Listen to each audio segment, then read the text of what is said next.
Alrighty then. We're gonna get into a new playthrough. Sorry I left that on so long, but we are gonna do the Goron challenge run, cause I've been wanting to do this for a while, and I think it's gonna be really fun.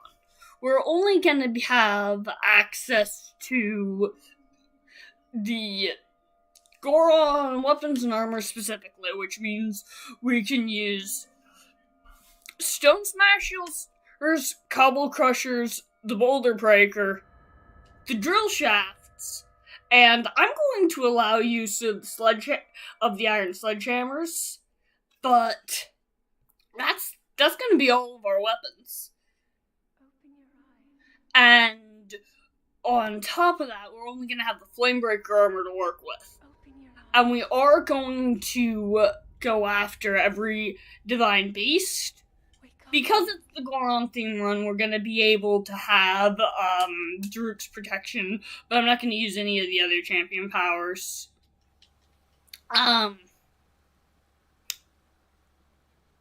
fact that we won't have any shields or any bows is gonna be a bit of a big deal.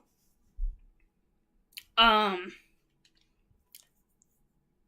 think this is gonna be real fun indeed.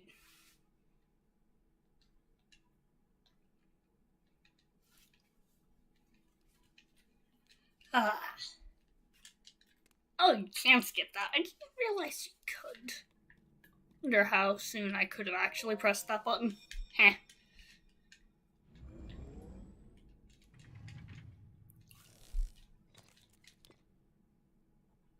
That is a sheet of slate. Yes. Take it. It will help guide you after your long slumber. Yes.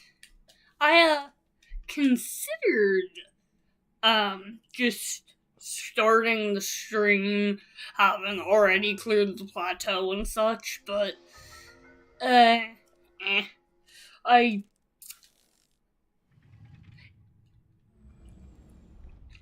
first Goron weapon will technically be the, and we are not grabbing those because they're not the Flamebreaker armor. Technically, since Iron Sledgehammers are, that will show you the way. According to the compendium, Iron Sledgehammers are Goron made. And they do have the Goron crest etched onto them.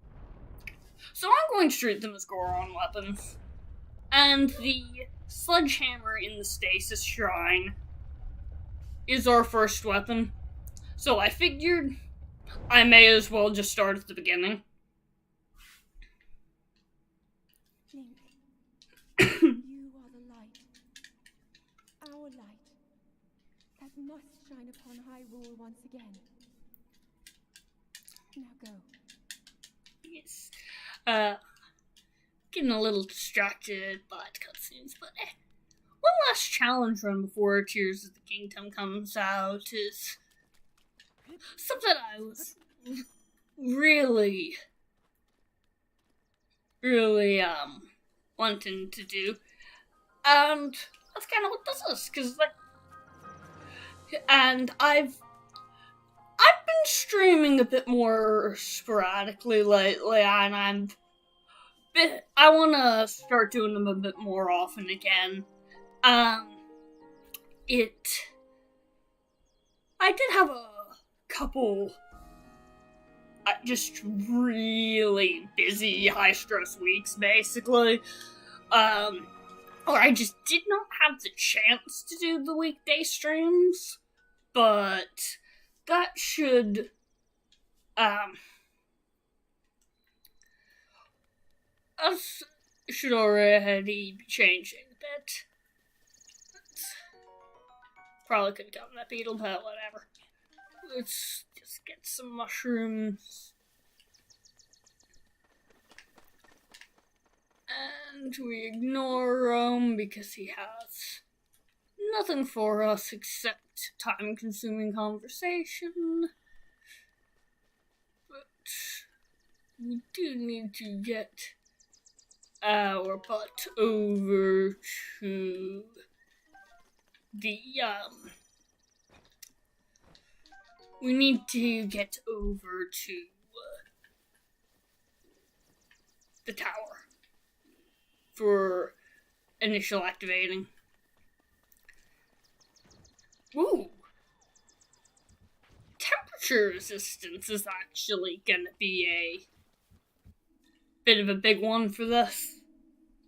Cause, Head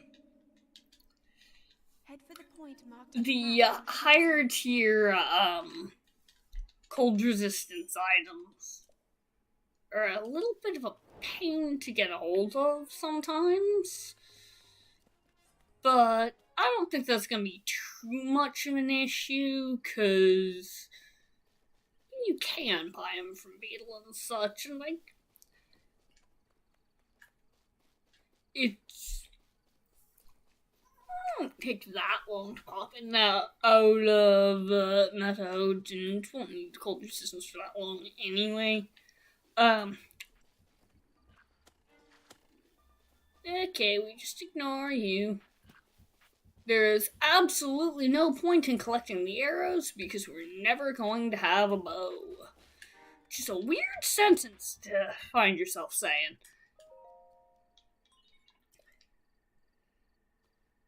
Because this also kind of doubles as the can I beat the game without a bow thing.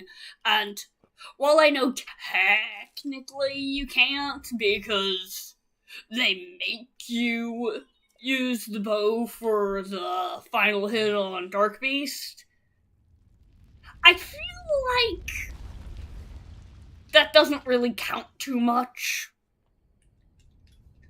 Because if the only bow you ever use is the Bow of Light, that just kind of contributes to the fact that that it's all, kind of an interactive cutscene if you actually use the correct things. Like, if you try to use, like, Master Sword beams and ancient arrows and such against Dark Beasts, you can actually have a bit of a difficult time sometimes. So, like, if you just use the Bow of Light on horseback, it really is just effortless. You know, it's like, I've definitely done it wrong just so that it was challenging before. But, I mean, isn't that just the nature of challenge runs? I have also been playing a lot of Age of Calamity lately, just on the side, because I really want to just personally, I'm attempting to 100% Age of Calamity before Tears of the Kingdom comes out, just honestly, just so personal. I know every single shred of lore sort of knowledge, but also I am just really enjoying it. Actually, I'm might I don't know if I'm ever actually going to play like the original Hyrule Warriors, but I definitely I might actually put that up on here, but I probably would put that fairly far down the line if I ever get to it, 'cause like I care much more about like playing all the adult timeline games and such first, because I do intend to do that.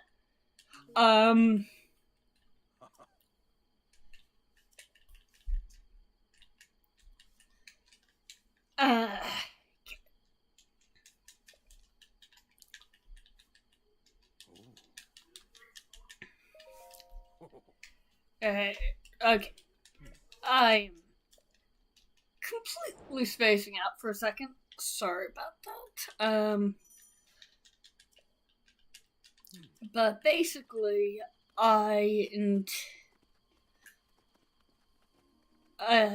fully intend to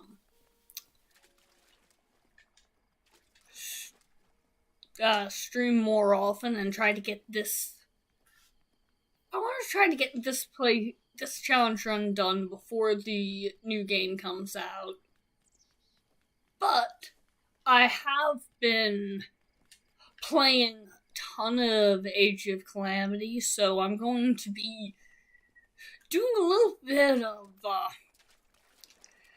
looking over the locations that are in both games a bit extra, because this is the first time I get to revisit a lot of the places in Breath of the Wild since I've seen what their back in the day looks were like. Something I noticed that I actually think is really neat that they did is a lot of the things they like fully built out the things so that they're not actually ruins anymore. But a lot of them were just like, oh no, they only partially fixed it, and it's just the things you're used to being in ruins is just rubble that's on fire instead. And honestly, I do think that's a really cool touch. And like, I keep being halfway through levels in that game and being like, oh wait, I know where I am. Which is always cool.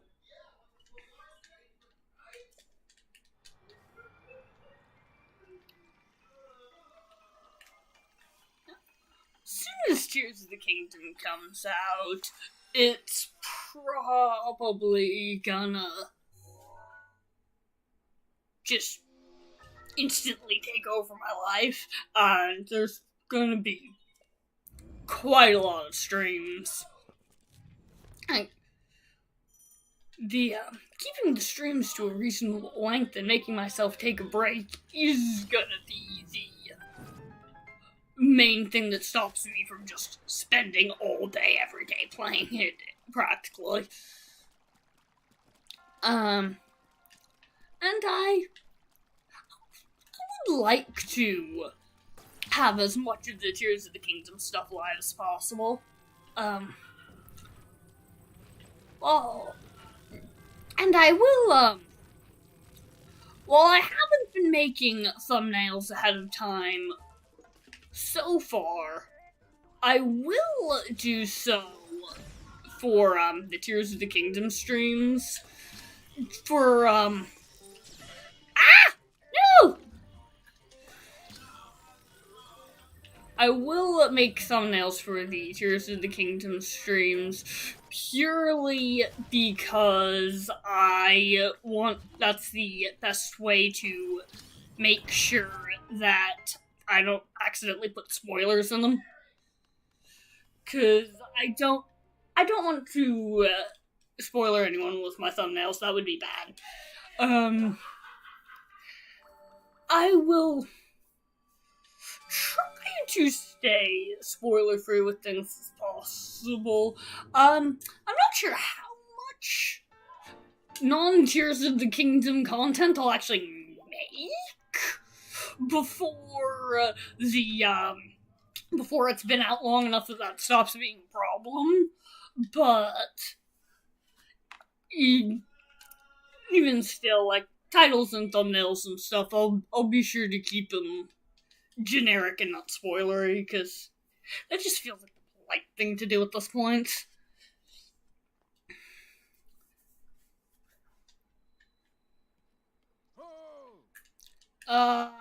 Yes, you're going to force me into a cutscene again.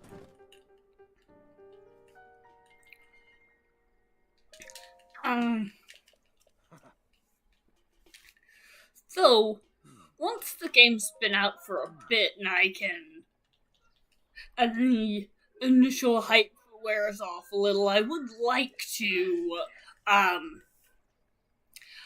still have, other playthroughs and just, I think what I might do is the standard Sunday time slot I always stream during might go back to being just playthroughs of various Zelda games I haven't actually played before, and the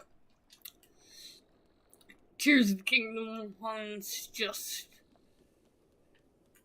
happen at various other times, because I she's gonna be able to have a lot of really good for the channel schedule changes lately.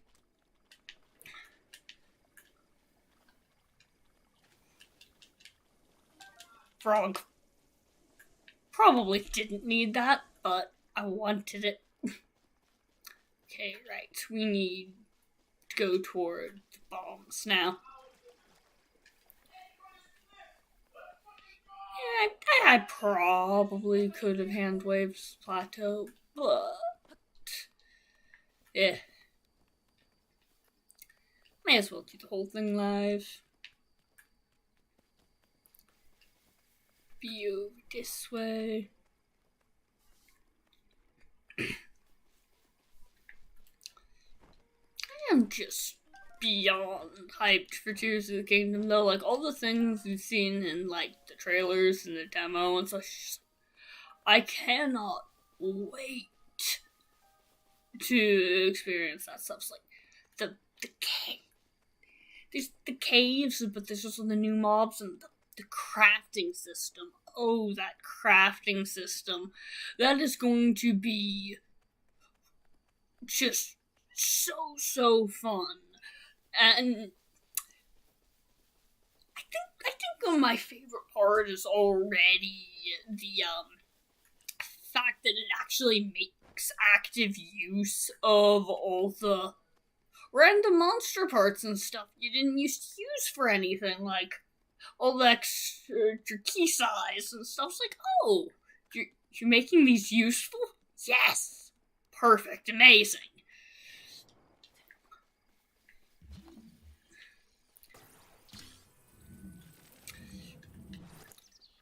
Though some of the example creations they showed off, like the hyper long poking spear and such, just seem like it seems like there's just going to be a lot of really fun, hilarious stuff.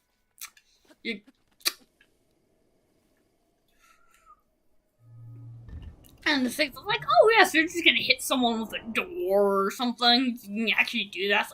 That's going to be so cool. But also, like, all that vehicle building.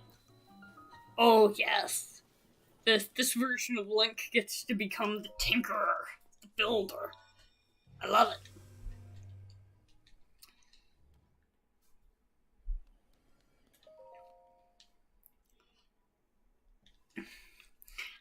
It's just like, oh yes, what if we just give you a full crafting system? To just mash together anything you set your eyes on. Yes. But at the same time, like, all the new enemies, like whatever the heck those flying things are that are carrying around the goblins, all the new enemy variants, I saw it looks like there's reed heads back. I haven't actually talked about this on stream much before, because last playthrough I was actually a little too focused on staying alive to actually ramble like this in the first place. Because original Four Swords is fun, but there's a distinct difficulty curve to any game that's got that's meant to be co-op but does technically have single player. Oh yeah, you can always tell the point where it just becomes needlessly brutal if you don't have a second player. And I definitely had hit that point.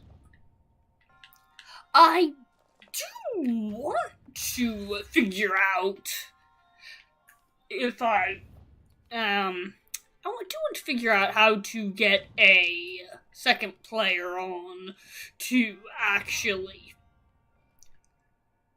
finish those last few levels, because the Anniversary Edition exclusive levels in Four Swords are, well, one set of them I'm actually just gonna have, I'm already putting out the videos for the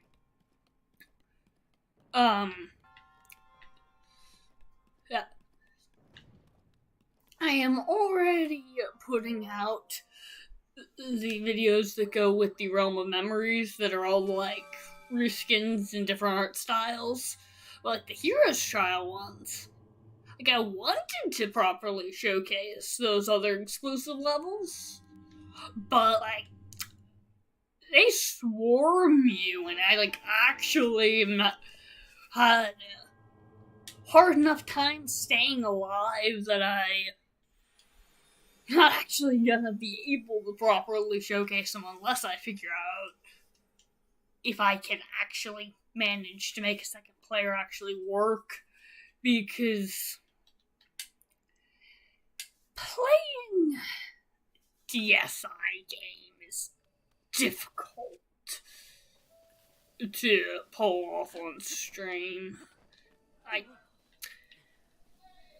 have yet to properly figure out how to make the multiplayer even work with it. Ooh, I'm glad that wasn't a very high jump, because I did jump down as if I had a paraglider. Do not shoot me, do not shoot me, do not shoot me.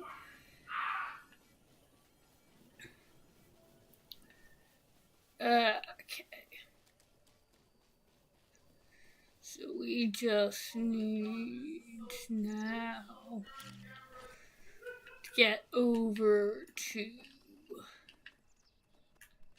where we can make some spices. Cause we need a little bit spicy food. We have a lot of butterflies. We need monster parts for that. I don't have monster parts. So, cause I haven't been able to kill anything. But there's always peppers. So let's try to get those. So actually, I think, so I don't actually usually bother getting, I just realized that I don't actually remember what the, whether getting the double only requires a conversation or if you actually need to supply the ingredients. Not that I can actually use it anyway, but actually, there's my monster parts.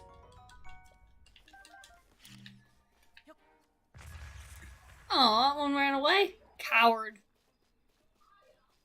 Or is it not?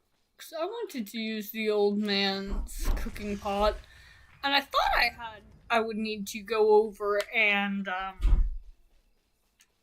pick the peppers first. But the keys means I don't need to.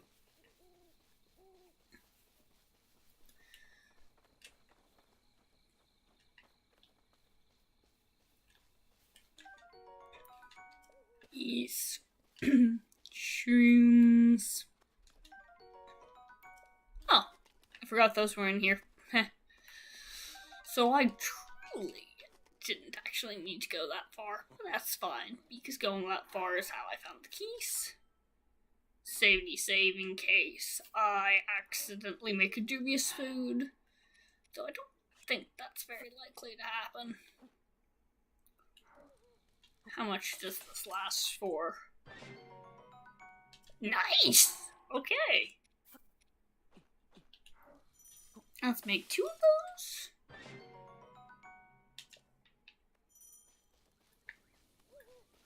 Cool, that's basically 1 to get me to each cold shrine.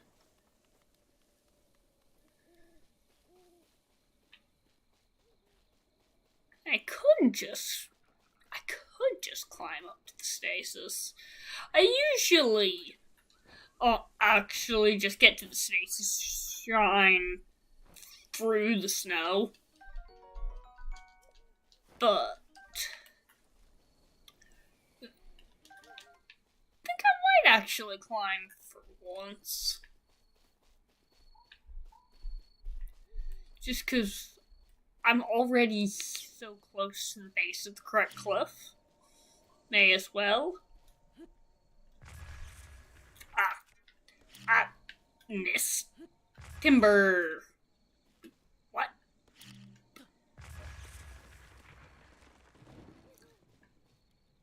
Seriously?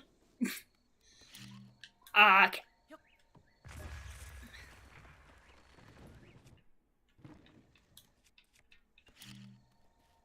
Is it really gonna be like this? Come on, one of you make a proper bridge. There we go, that's what we wanted.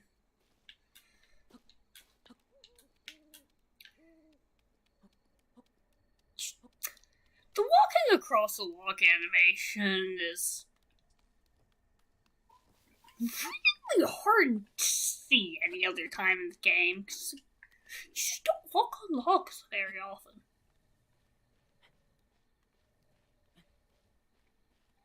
Don't mind me, I'm just being Spider-Man.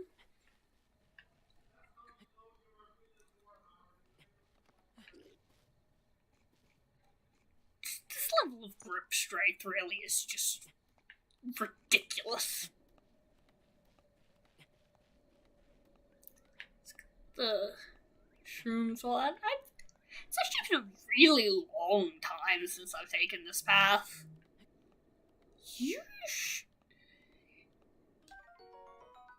And I'm remembering now it usually is just because I'm a little impatient while climbing. But whatever. This is a nice view. And actually, that's a much nicer view than I thought it was. Yeah, you can see a lot from here.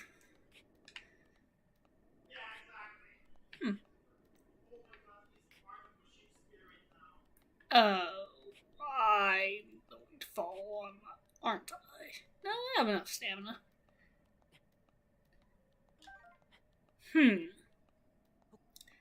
Yeah, kind of wishing I took the other path. But most I was trying to say I'm most of the way up, but yeah, I think I'm taking the other path. There's our first death.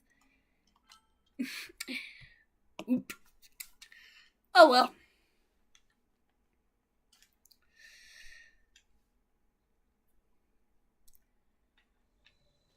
I'm too used to having the paraglider, and am often not nearly careful enough before I obtain it, unfortunately. I wish I could say that dumb deaths due to fall damage on the plateau weren't common for me, but nah. I almost every time I do a new Breath of the Wild playthrough, I end up dying on the plateau because I tried to let the paraglider catch me and I couldn't. It always happens at least once.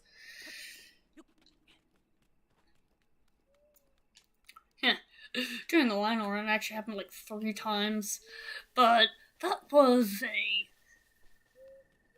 bit of a rough day. The inability to shield surf is going to lose us a lot of efficiency.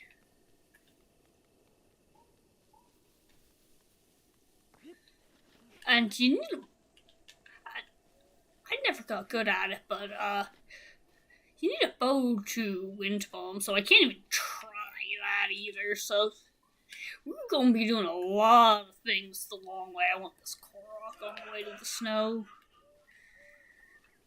because since we're only having the weapon slots, carrying a maximum amount's gonna be a good idea. Yes.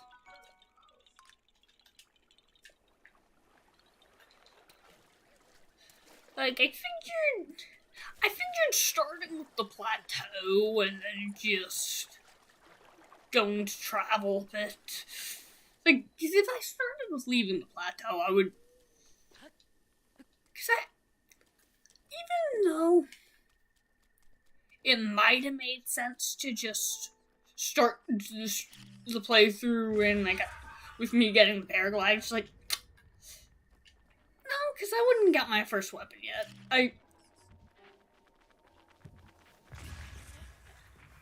I thought I was far enough away. Okay. Yikes. Okay, we're just gonna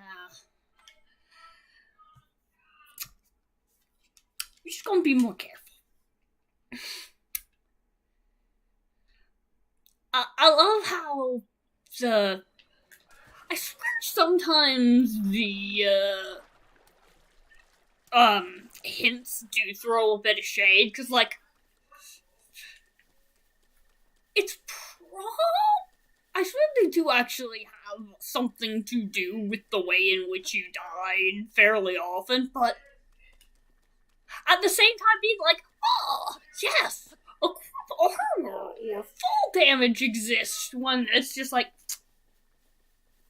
you know, I suppose that wouldn't be useful if I had been actually learning things the hard way, but at this point in time, it almost feels like it's rubbing it in.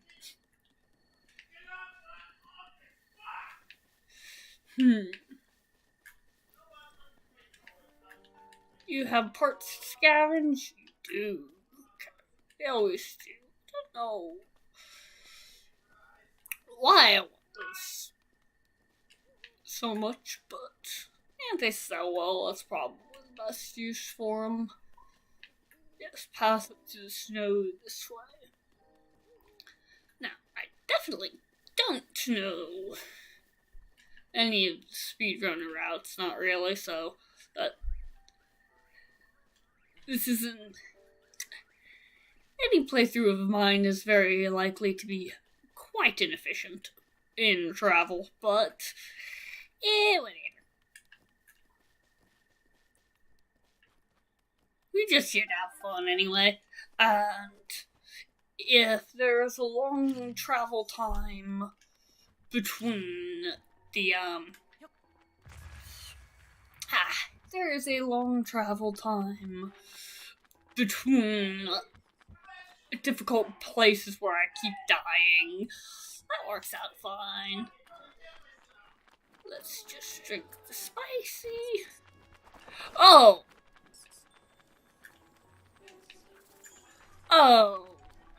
Oh, this is going to be a mess. Okay. Leave me alone, Keys. See the moon getting low. They already lost interest? They already lost interest.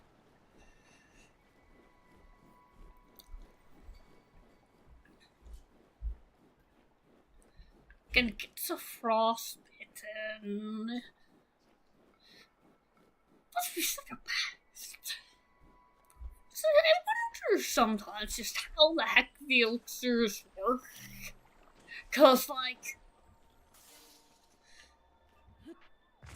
no matter how much it warms you up from the inside, there is a level of cold damage that is just like, the extreme temperatures reacting badly with your flesh. And I feel like, actually no, I think that's just more of a video game logic. Doesn't take ice burns seriously. Ooh!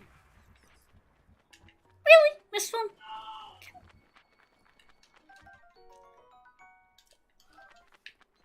Key eyeballs. The day those I can start using those as homing arrows will be a good day.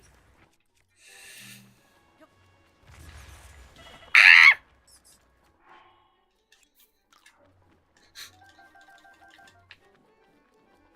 This is ridiculous! I feel like I'm going to be doing a lot of running away during this playthrough.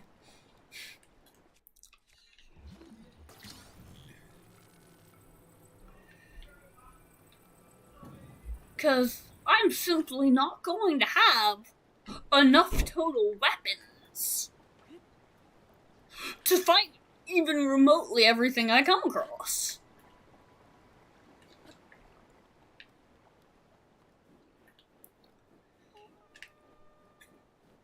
Wait, who's that? Oh, it's just you. That's not gonna be a problem. Sure.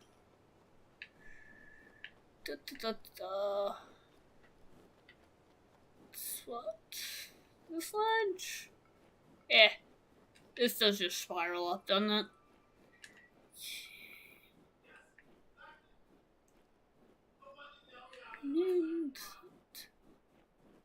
Yeah, this does just spiral up. Not a greatly efficient path, but it works. Didn't realize just how good of a view you could get from this angle. Huh.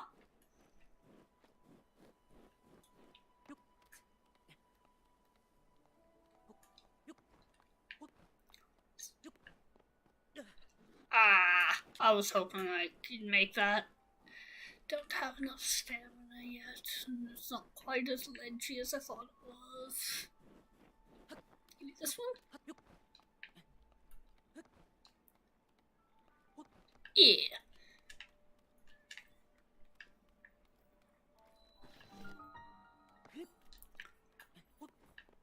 There we go.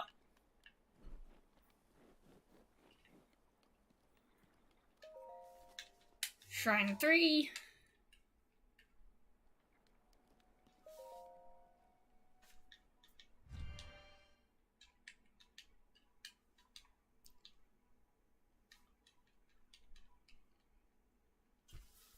Yeah, it's gonna be a lot of running away and dying to dumb things this run. Cause two-handed weapons only is gonna be drill shafts are technically spears, but spears are kind of two-handed weapons still, but whatever. Not having any sort of single-handed weaponry is gonna be tough.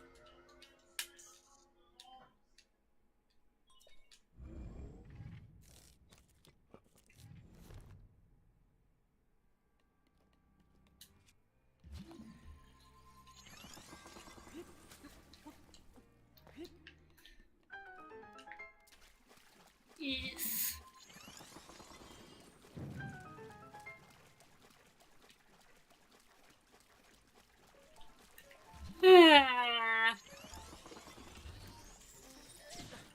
Ow!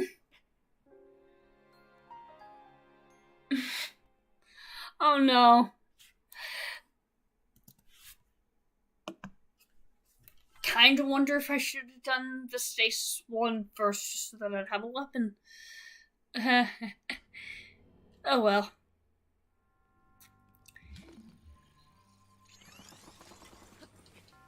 I just have to dodge carefully, I guess. Or actually, I'm gonna lure to the other side of the gate and close the gate. I think that'll work.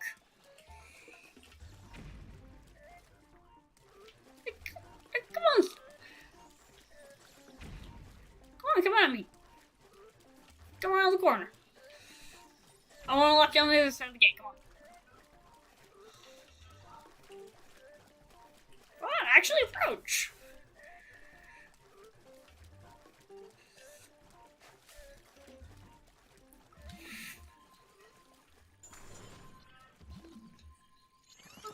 This side, it wasn't seeing me around the corner well enough.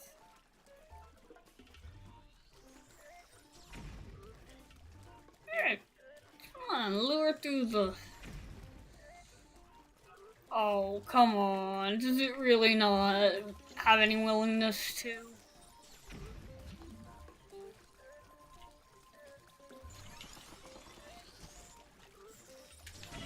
Ah! Can I make it hard for it to get around, at least? I think I might have made it hard for it to get around, at least. Oh, yeah! Yeah, it's not following me anymore. Yeah, it actually worked! Cool. And that's not just what's bothering.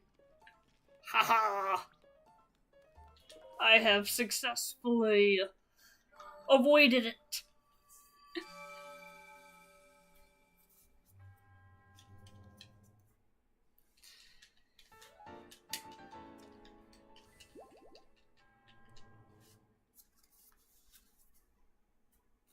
Oh, hello. I see someone else arrived.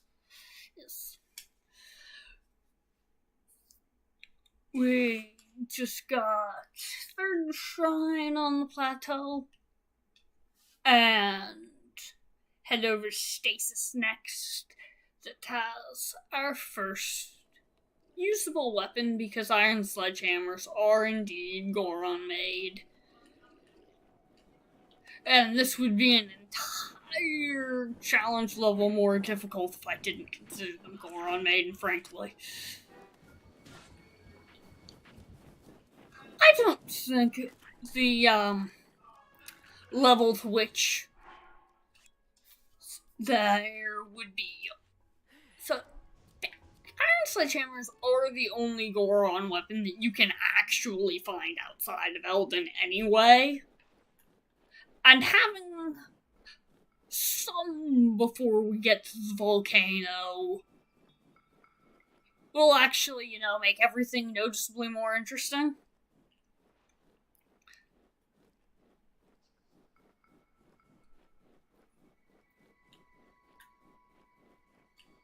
But first, we just have to cross this dang snow. Because somehow this is still the fastest way to stasis.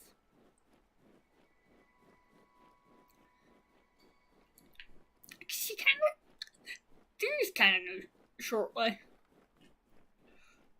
Burr, indeed. Hey, I have a cold resistance potion.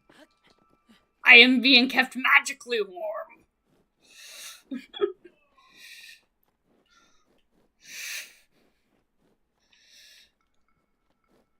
are some very good potions. There's a bad power of bat wings and butterflies. I shall not get frostbite.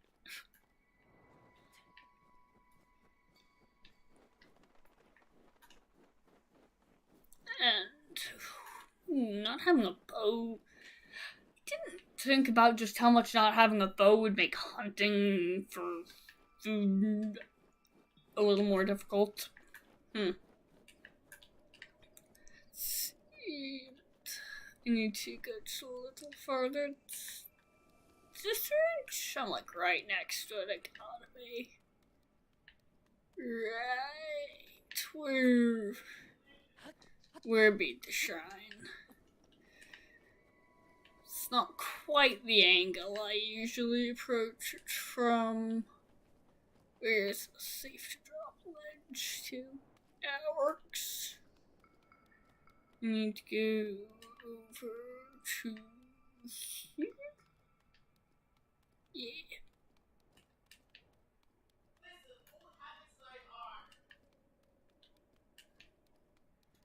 Now, there it is, yes. I just don't visit the plateau often. And I hardly ever take the same angle of approach to this thing twice.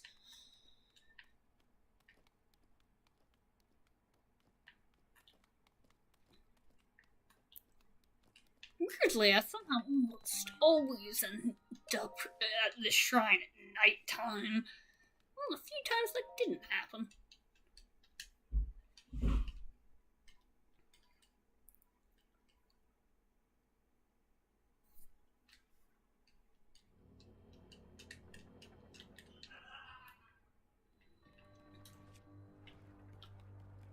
Yes, right.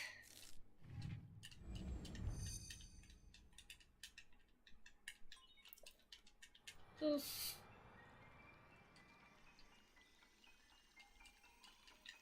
Give me the loan.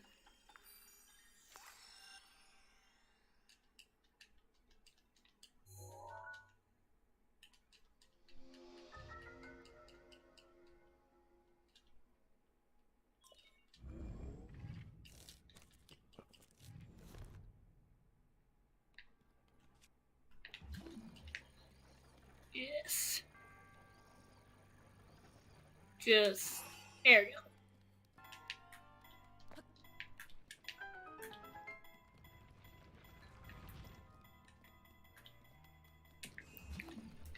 I always forget to wait for the stasis charge.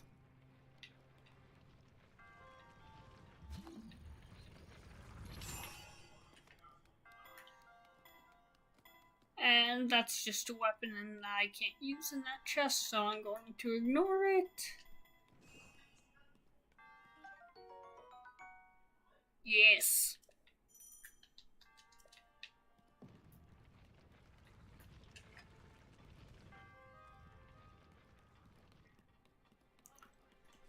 And now...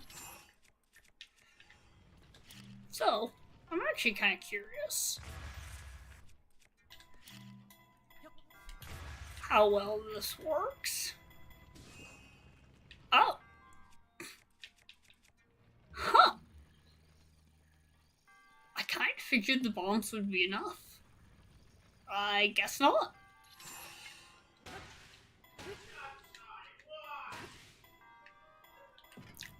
Orange should be plenty. Yeet.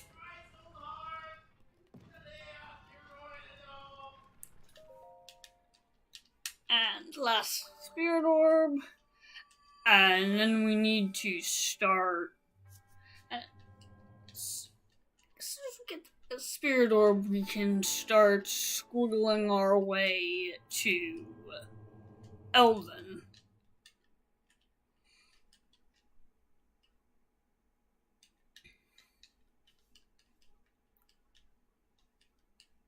And so we definitely go in there first.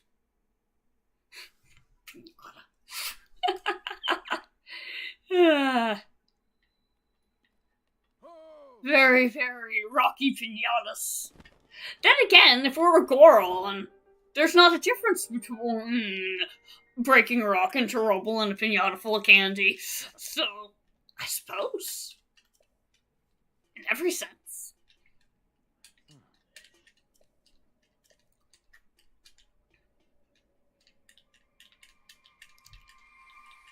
Yes, I get it, you're a ghost.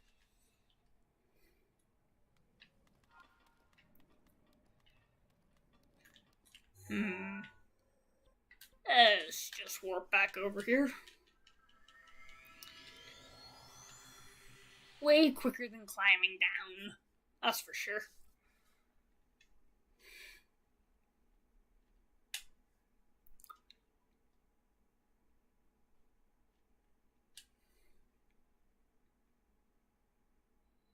We'll make it to Elton as fast as possible, and there's a lot of weapons where we'll literally have to be like a few specific mobs we have to go back and kill every single blood moon sort of thing. And considering there's probably only gonna be roughly a blood moon per stream, that's not gonna be very fast. We're gonna have to be very, very frugal with our weapon usage, which means we'll mostly be fleeing and skedaddling.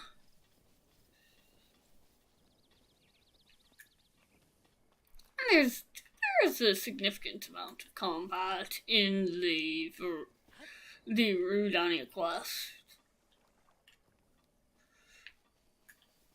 But that is also the only place where all weapons will be using anyway, so there's also that. Temple. Keep screws. Don't want to have to deal with the Boko. Don't think I have enough stamina to get up without the ladder, and I need the statue first anyway.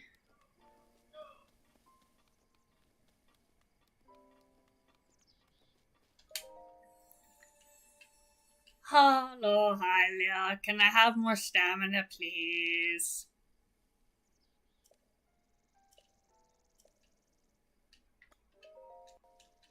Yes.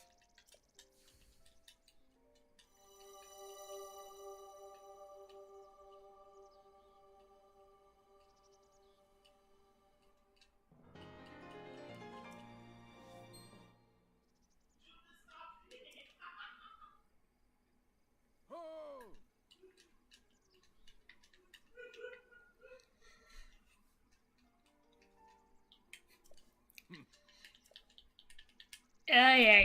So it's like Slink's probably at this point being like, oh yeah, spirit voices in my head. That's totally normal, right?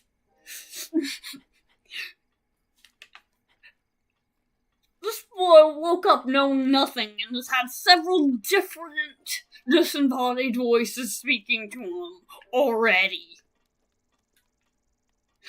And the only dude he's met's ghosts. It's like, okay, how just skewed off the bat does this make the sense of normal? Well I don't want to listen to you, Rome. I don't actually like you. to no calamity.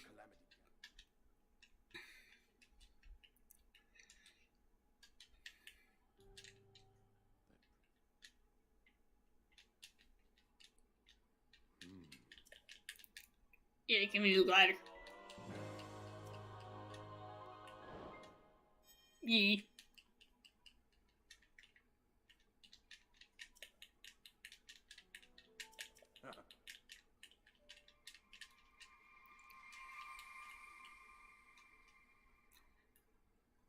And I know that's just a bow, so I'm gonna leave it alone.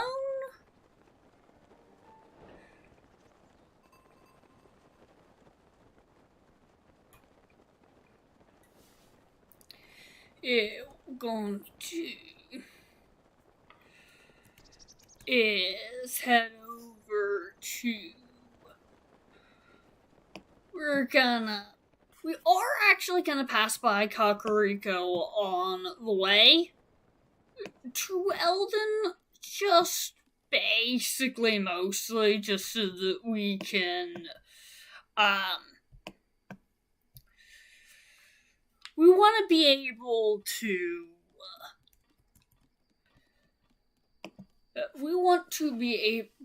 to, get Hestu activated, after all. because we're gonna have few enough weapon chances that keep respawning that we're gonna want to be able to collect all of them every time, definitely.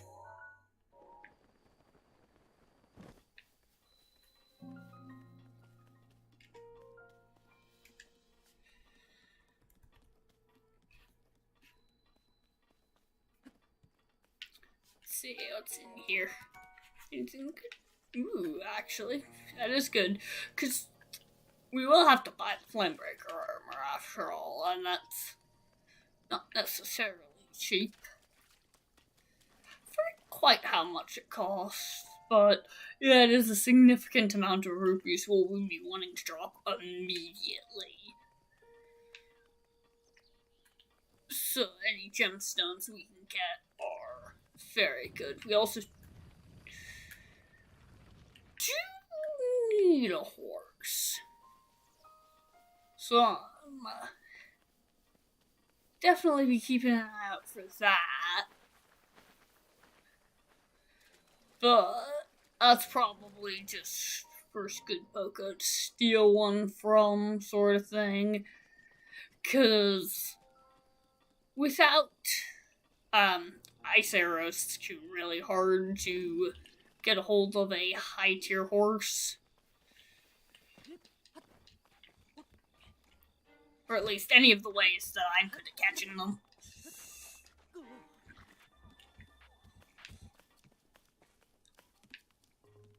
Because basically any actually good horse can survive getting frozen with an ice arrow, so you can just force them to be... so you can just force them to throw out of the ice right next to where you're standing, and you just go right on their back. That's because getting a high enough vantage point to glide down onto a horse's back directly can be really hard. So it only really works in some places, and if you're using roller scale, you can usually get it. But I'm not gonna be because challenge run.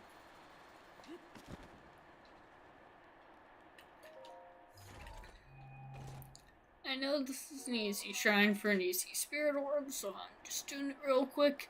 Try to only do the shrines that are really easy and quick, because I don't want to spend too much time on them.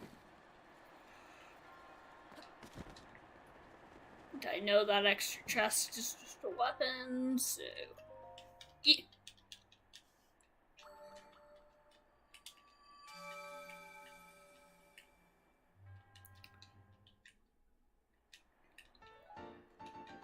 And there will be an excessive amount of traveling in the first stream of this challenge. There's kind of no way to avoid that, unfortunately. Because, the nature of being a Goron run kind of takes away most of the standard options for traveling quickly.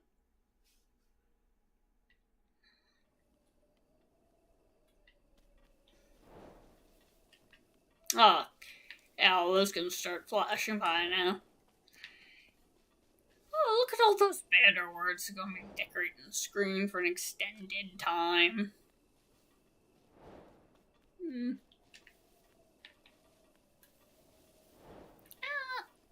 think I have enough stamina to get to the Korok at the top of this. I'm gonna.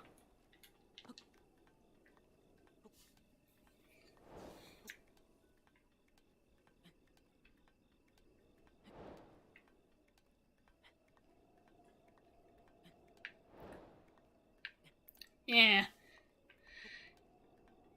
Because we need to talk to Hestu, and I should be able to get an additional sledgehammer from over. Is it that chest? That chest might actually be one. I am not tall enough for that. I can't get to that because I'm not tall enough. That's unfortunate. Oh.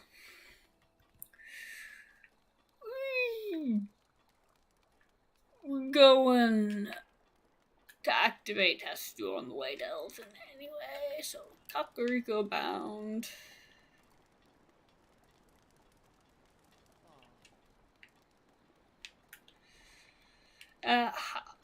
So need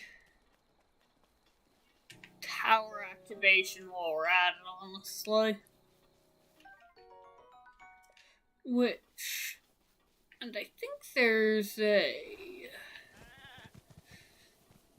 there might be a sledgehammer in up on Doom Peaks as I go past. Hey, rude. Ooh. Snails.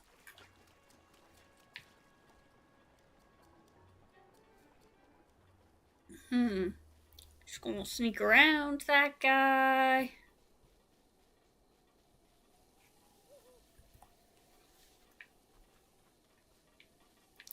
Actually, need to cross the river. This is a good place if I need to do it.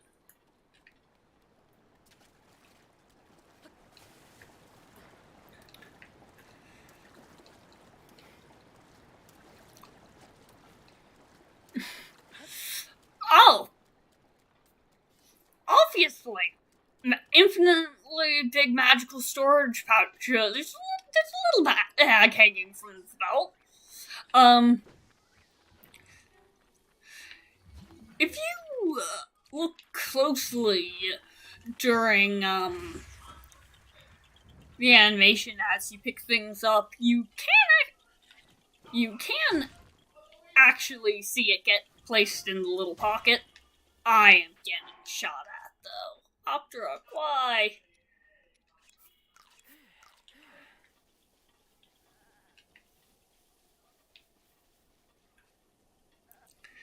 And the Sheikah Slate is kind of implied to just be able to store things like you're putting in a transporter buffer, basically. But the pickup item animation, if you don't have anything else in your hands, does look like you're shoving it directly into the little belt pocket. Then again, that belt pocket isn't even visible with all armors, so... The fact that the Sheikah Slate can store and summon the Master Cycle once you unlock it, kind of proves to me that you can store basically anything in there. And the way I'm kind of doing a look at that put in pocket animation. Yeah. Just more directly looking at it. Yeah, definitely putting it in the pocket.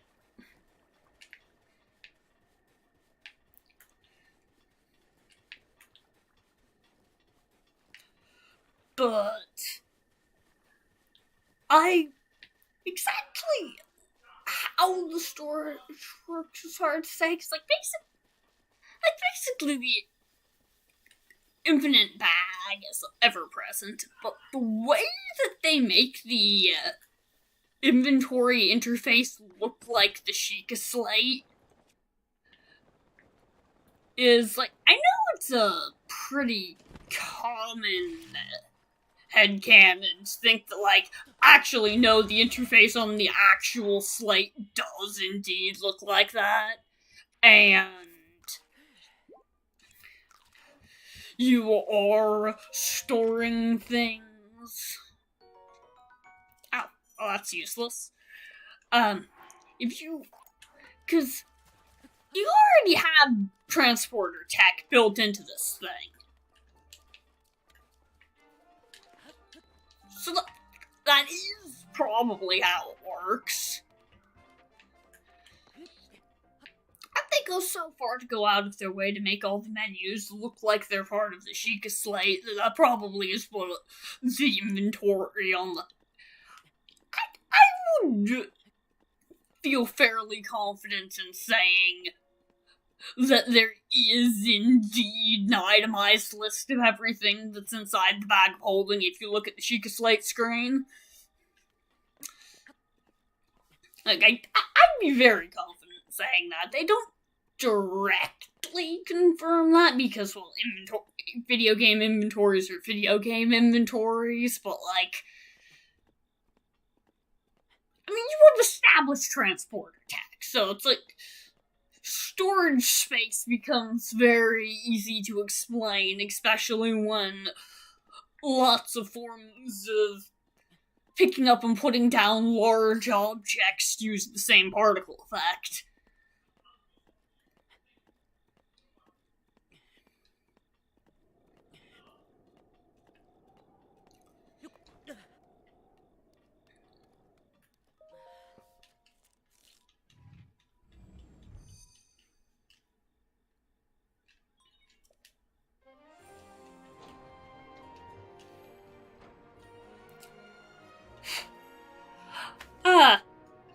I just remembered something absolutely hilarious, and I wonder if it's going to get in the way of things.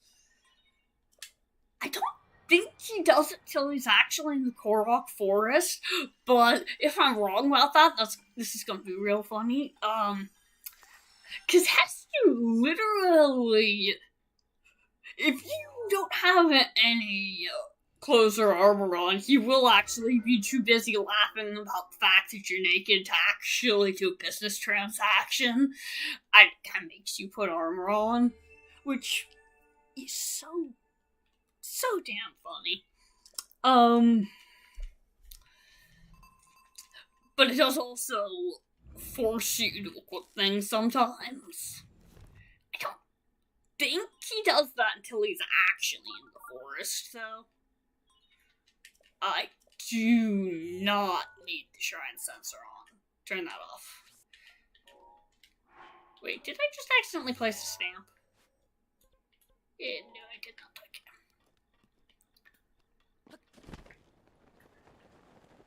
Because I think there's a sledgehammer over here-ish.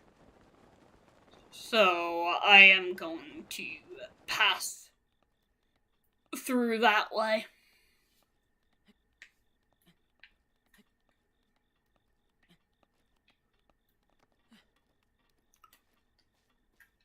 Can I get the cricket? Yes! Crickets for the stamina elixir. Never have enough stamina elixir.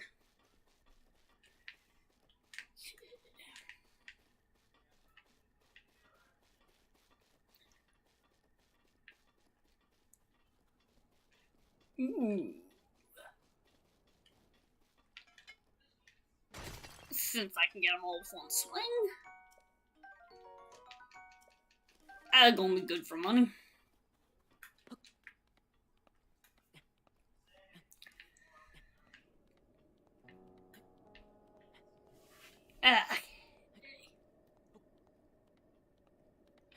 Hyrule Castle. Good from the single days. Where's that star piece? That's like actually in Castletown? It is, isn't it? It's a really good angle for the hole in Mount Hebra, where a divine beast just blasted through it at some point. It's a really good angle for it, actually.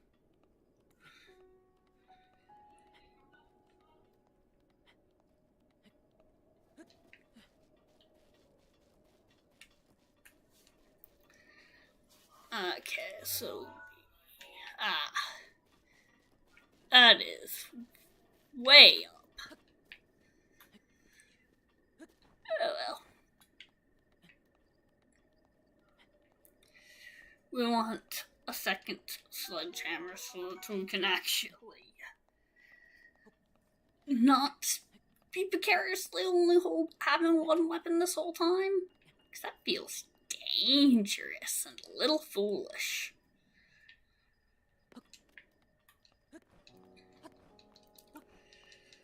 This stage of the streams just kind of. Guess we're just kind of chilling and enjoying the environment and the bit as we travel. Cause like, I'm taking an enemy-free path right now. I said an enemy-free path. I didn't think that was that close. Okay. Guardian, don't kill me. Please don't spot me and snipe me while I'm on this cliff. Please don't spot me. Please don't spot me. Okay. That'd be fine. Okay. Oh.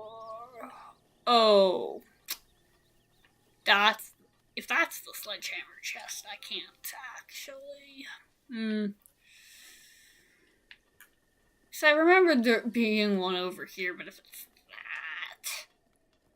that won't actually help me. But you know what? I had to cross Stone Peaks to get to Kakariko anyway. So I may as well go the way with the vantage point. Or is it this over here? It is! Okay, yes. Now I actually got 2 of those. Don't want to use up durability for this. Yeah. And acorn. Probably sent a few things flying farther than I needed to, but whatever. Yay! Another Korok seed.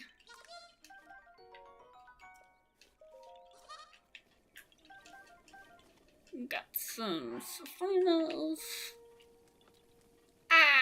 Rain. Yoink.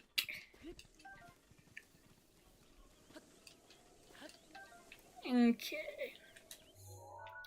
Okay, we are still headed the right way. So now we actually got more than one weapon.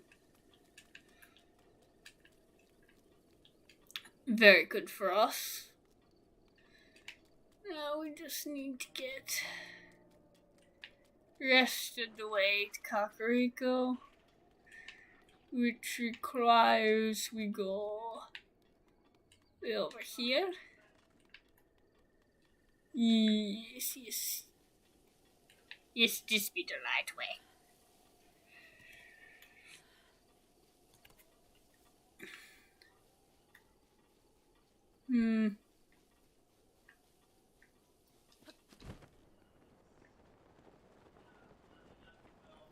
Could horse, but we're just gonna go directly.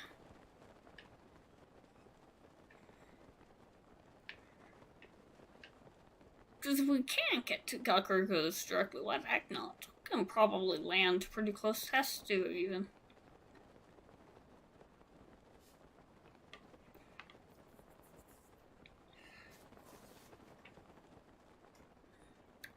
Which reminds me of another thing from the Tears of the Kingdom trailers that I am just hyped for. The fact that they showed quite a few instances of Link fighting beside other characters. Or a couple didn't recognize, but there was some of them were like just fighting beside Sidon and such, and it's like, okay, I wanna see that. That sounds awesome.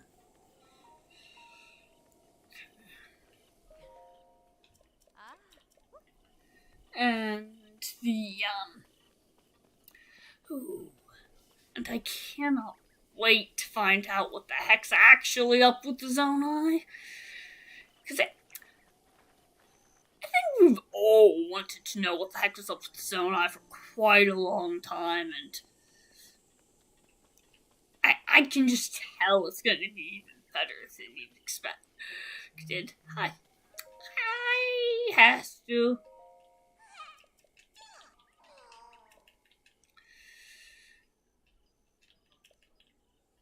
Yes. Our first required combat. Because we are low enough on weapons that we are kind of focused on required combat. But convenient shrines for some... Ah!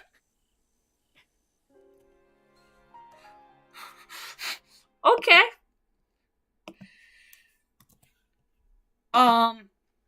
Huh.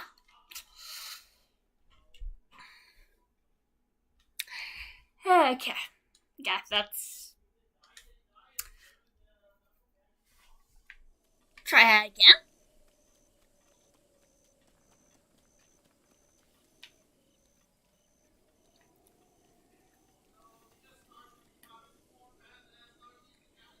Can I sneak in? No. Okay, that's not how... Okay. I literally pressed the wrong button for targeting. That's not helping me very much. Okay.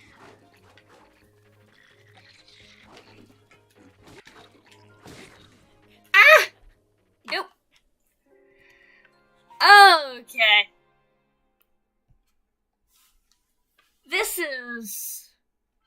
Yeah, I'm gonna be one-shottable for a bit, cause... Oh. I think I'll do as many shrines as possible and such, but... Let's start with knockback. See if... Let's see... oh wait, don't need those. If I was able to knock one off the cliff, that would have been really nice, but I guess not. No! This is... See, I don't usually use two-handed weapons much. And I've been playing other games a lot, so my muscle memory isn't too great and fresh right now, because I'm literally reaching for the wrong buttons for the exact same actions. But, see, this is a bit more like what I wanted to happen. Because if I can fling even one of them off the edge of the cliff.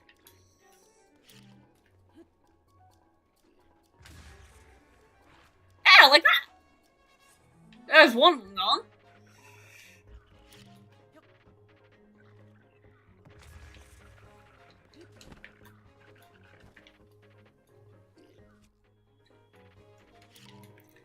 And...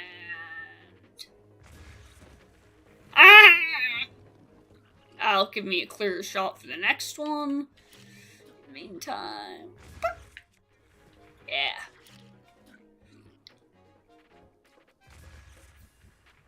Yeah, we need to fight smarter. Oh, he lived! How rude.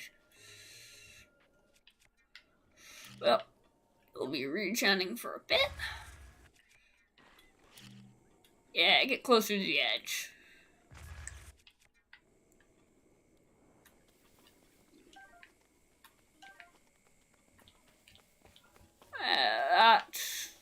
Okay, nope.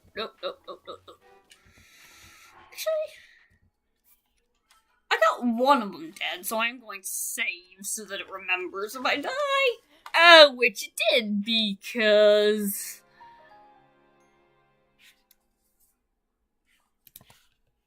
Okay. I failed my dodges. I need to... I swear I know how to dodge. Actually dodging in flourish, I just... need to stop using the button combos that would work in Age of Calamity, because that's not actually going to help me right now. Okay.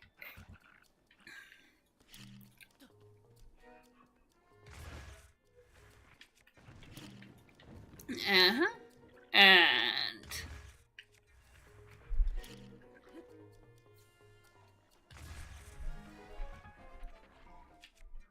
come on.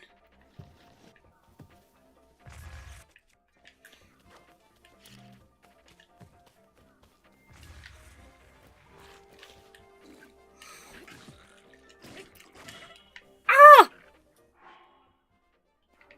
Wait, that one's down there and he's so hurt.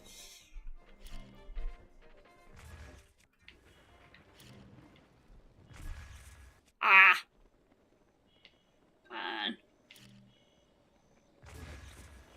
Ah! And...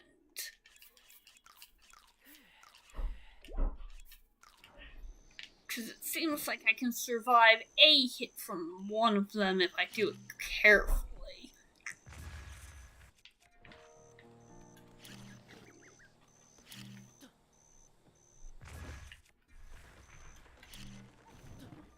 Sure.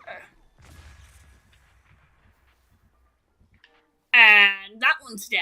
Okay, cool. So that means I've got 2 of them.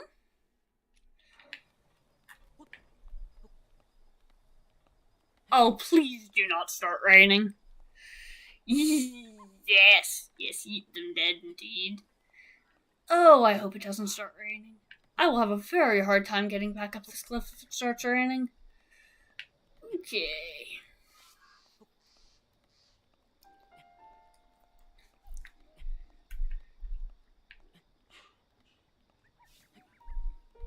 I will have such a hard time getting up this cliff if it starts raining. Please do not rain. Please do not rain. Oh, I'm gonna have to let my stamina regen anyway. Great.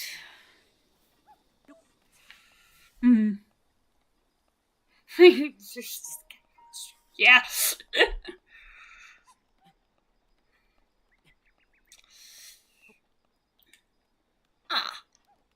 Place to regen stamina even more.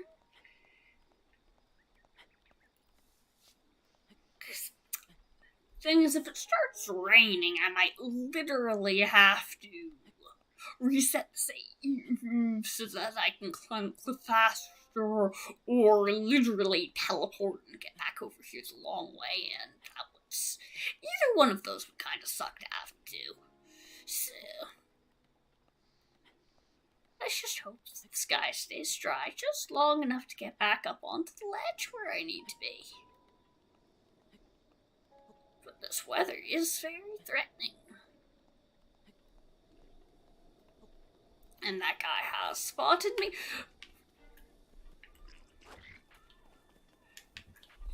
He has spotted me, but... let him think he chased me off while I get back to a good vantage point. There we go.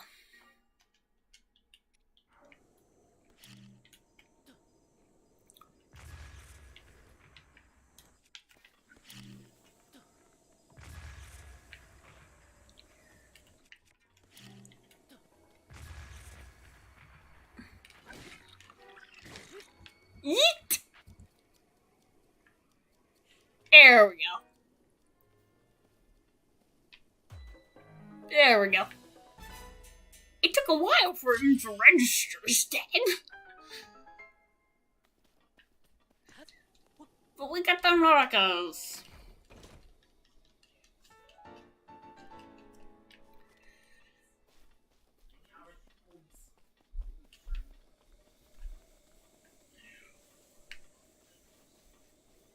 Report back to Hestu, and every upgrade goes straight to the weapon slots because we won't have any poser shields.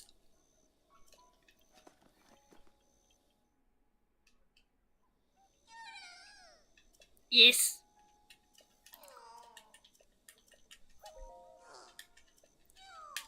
Yes. Yes. Yes.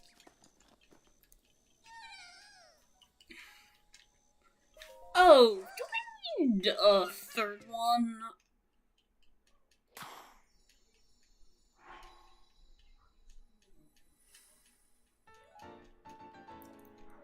Oh, I just remembered that there was a Korok down on one of those trees in that little ledge I was on. And I didn't actually get it. Ah.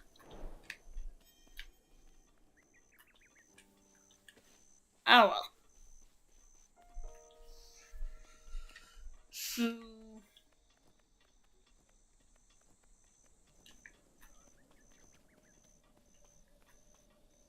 luckily there is one, like, right here as well. I thought I had more than that. Did one of my deaths get one? Because for some reason in my mental tally I thought I did have 3. You know what, actually? I'm just gonna go into Kakariko fully and... or not. I was gonna say... maybe I won't go back to him immediately, but... I think he only does 2 before he moves on anyway, so I just wanna... get it out the way.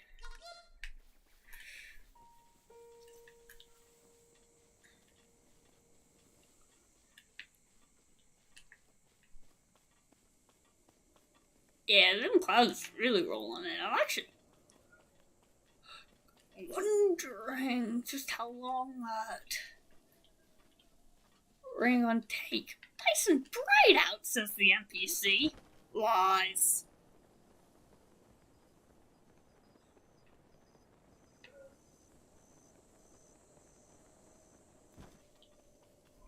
This would have been a lot more convenient if I'd bothered to get a horse on the way in. But oh well.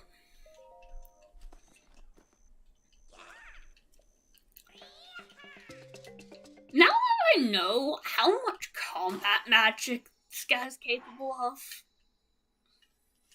it makes me really think a little different about the maracas. Yes, and now he is activated to next place. And we won't be passing directly by the next place you interact with him on the way to Elden, most likely, anyway.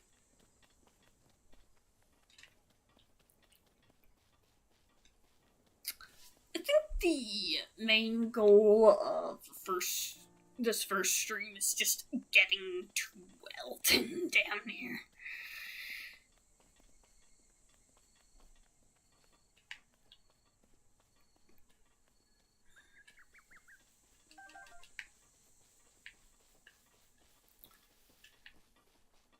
And I know there's a few more easy Koroks on the way through Kakariko, too. And I will really want this warp point, because once it's time to upgrade armor, we will need... once we have the Flamebreaker armor, we'll want to upgrade it. So we'll want to have the warp point near where the Fairy Fountain will be. There's no point in activating it until after we have the armor, though. This is not the ledge. I thought it was. There's a very similar ledge to that one that has a Korok on it.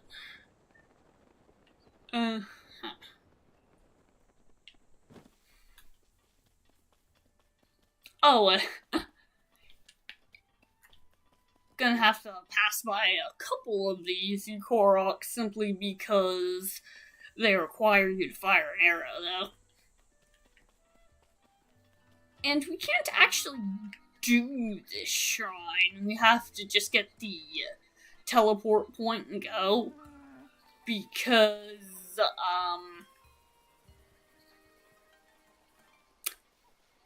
you actually have to use a shield to complete the shrine.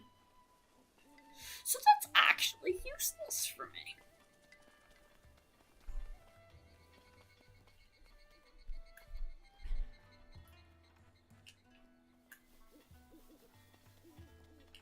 You know, I've actually seen the way the Divine Beast quests show up if you don't talk to Impa. I kind of want to just cause that to happen just to see. I think there's a sledgehammer over here, too. Yes! Yes, there is. Actually, I should probably use the cooking pot while I'm here. Nah. Because I'm gonna get one shot by anything anyway, and I'll be at a stable in not too long.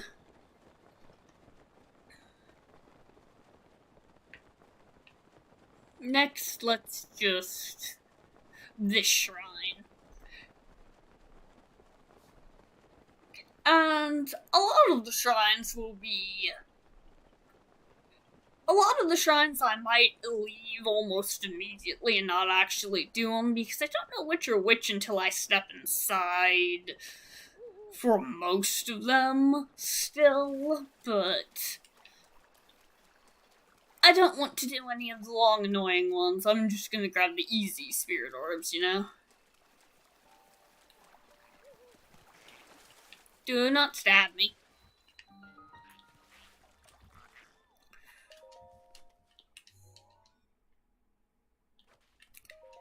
And in you go.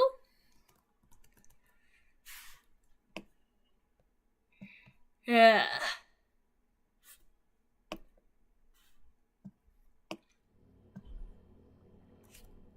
Yeah, for the most part, we're just working our way up to Elden from here.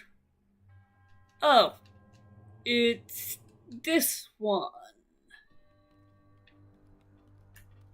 This one is actually a little tedious. But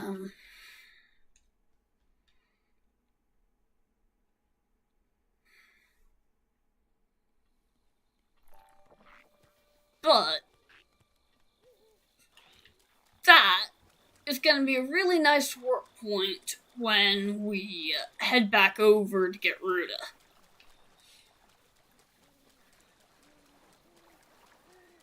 Meantime, I really should make myself some sneak food.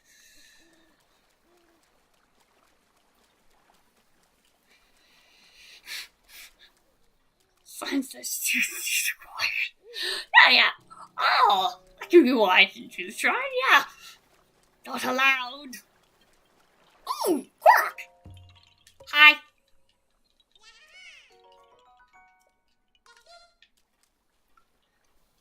I love when you practically trip on them.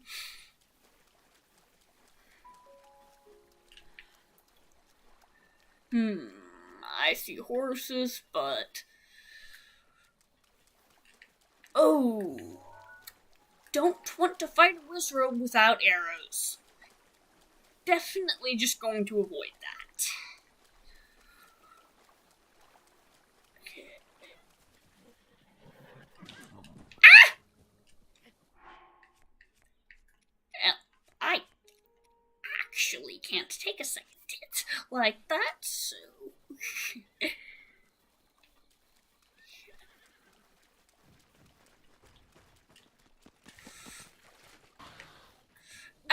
okay, if I try to stay and catch the horse, I will get shot.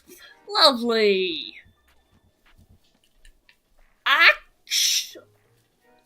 just realized that I'm actually fragile enough right now. It might be in my best interest to actually use campfires and not travel at night. Not that I have a way to light one right now, but there's a signal fire there. And I am going appropriate. No, it's still, yeah.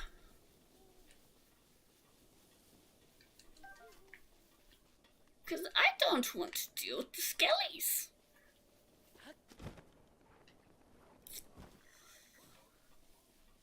Oh, that's not a useful camp until I kill them. You know what? These guys are often really easy to sneak strike.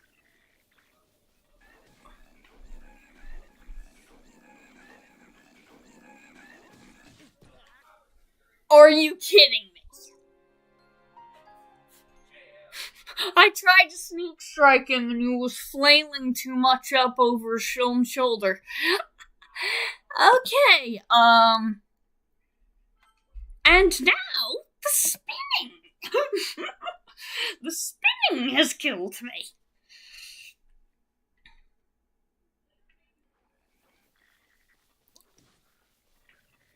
Well, I was gonna see if I can get these, but...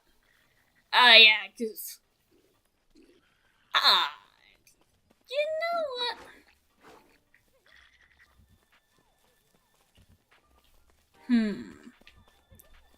I wonder, can I trick you to get on fire? Almost! He came so close to setting himself on fire. You can see him smoking.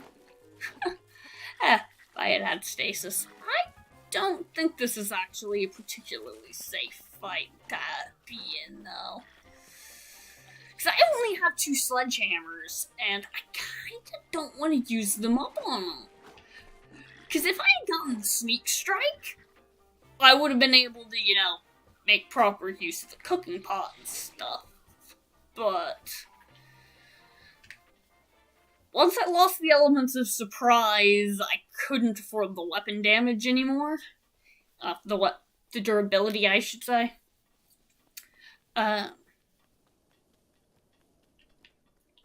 Just checking over by another work point here.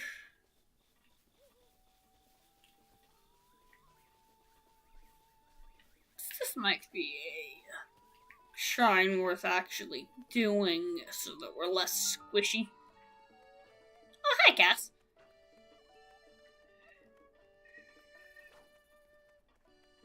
And we'll do the food stuff after the shrine, and hello, Hatsu. Meet again. You're gonna be here for a while. What does the next one cost? 3? Yeah. And he'll probably just be here until I go forest-wise. Where's radishes? Because this is also the little forest grove where you find all the hardy radish. And I definitely am gonna need a lot of that. Ooh. And you can never have too many Enduras either. You know, there was a reason I was going to skip nighttime. I should have actually skipped nighttime. Oh well. I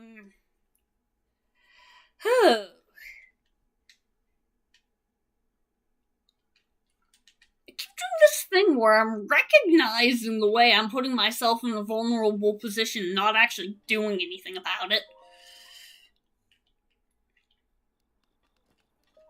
And I didn't skip the nighttime because I was like, oh, but it might take overnight to do the shrine. And then I got distracted by radishes.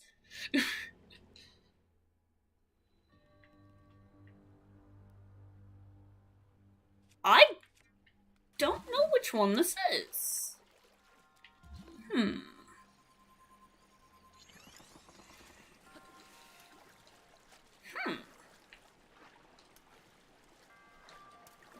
Okay, that's a strong current, but we climb.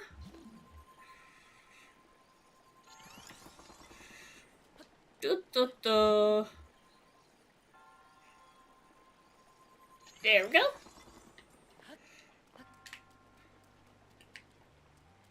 Oh. Yeah, just go outside, cause fighting guardians up on platforms without a bow sounds like a recipe for death. That is definitely practically an archery puzzle. So, not gonna die to a guardian today.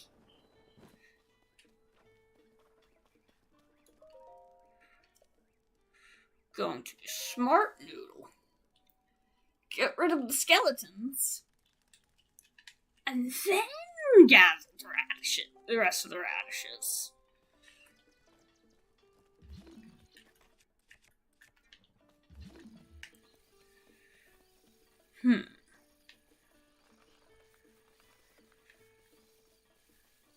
This is at least another over. I just amaranth. I'm not actually that likely to use that because it will be so squishy up until the point I have high armor.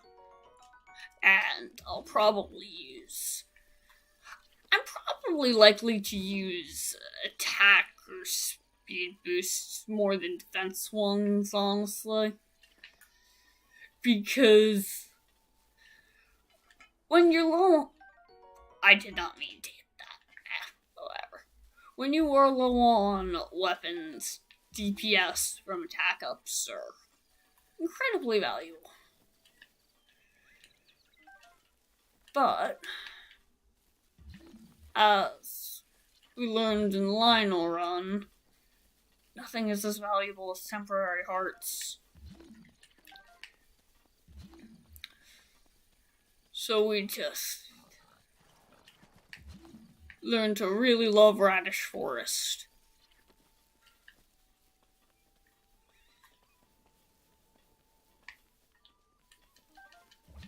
Back over to stable. Okay.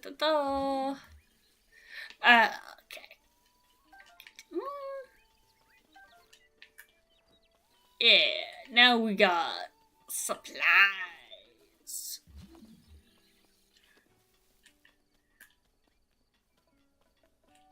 And we will be able to actually live.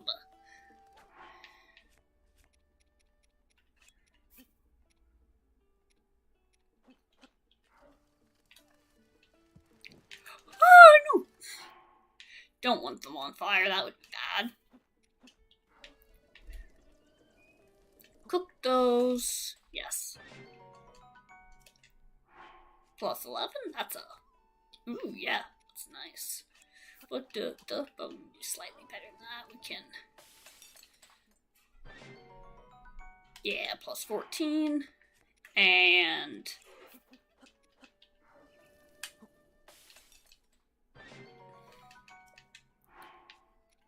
I'm actually gonna prepare both of these real quick. Because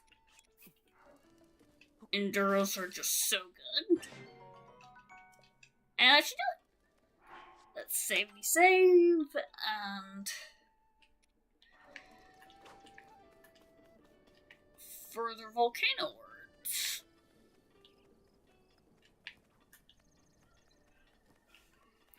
Now there's truly not much to do other than beeline to the next stable. Unfortunately, there's basically no more usable weapons up until we get to the path to Death Mountain. But what I'm seeing here is maybe a horse. Because if we get the horse thrown, free horse. Yay! Convenient. And now we don't have to worry about taming it.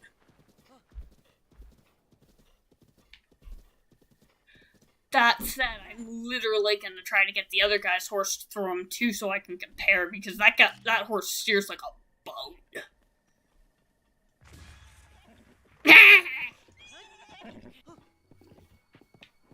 Oh, yeah, this one turns way easier. Yeah, I'm sticking with this one. And if I find a better horse, that'll be really nice, but for now,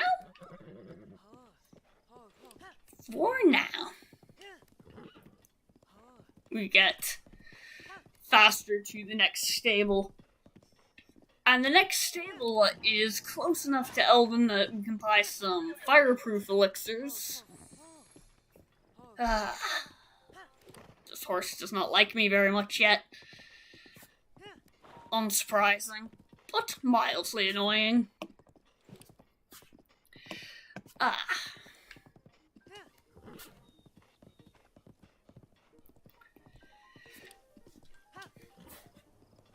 And we're just gonna continue going on basically directly where we need to go. There's... If I take a slightly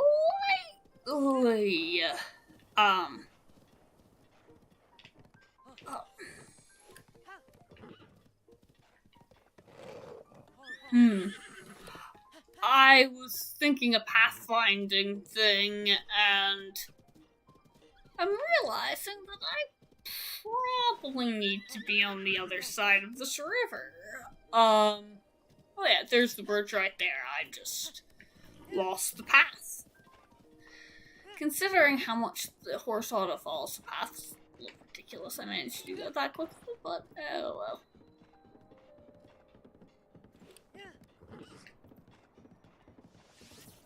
I may as well register the horse at the stable over here, even though that's not actually really the fastest way into Elden. We're gonna need to go into the forest at some point anyway, so where's the stable? There we go.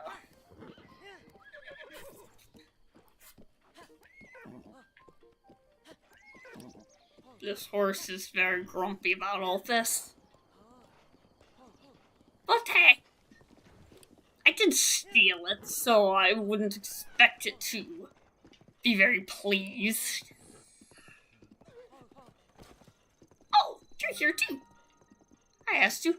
Yeah, I was right. He will just bounce between the few different ones he's capable of showing up at if you haven't forested yet. Okay, so we need to... yeah.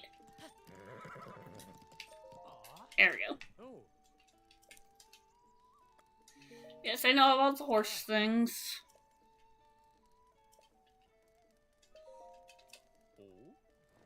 Wait, I already maxed that bond? Really? Okay. So that is not a very good horse. Oh. I have to sell something to Beetle if I want to register the horse. Heh.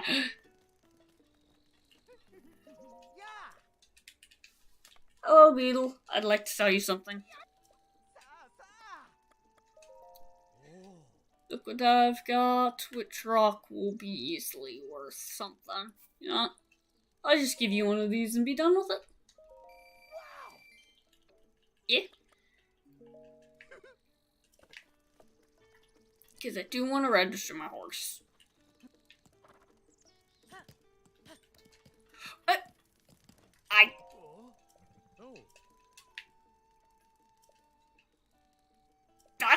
close enough?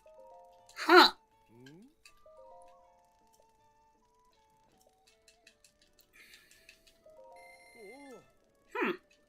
So we named a horse. Does this fit?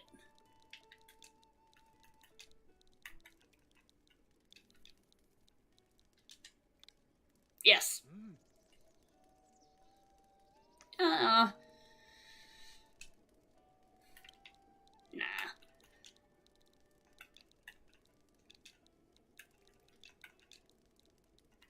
Even better. Yes, this is our stone pedlet. Yes, horse is coming with me.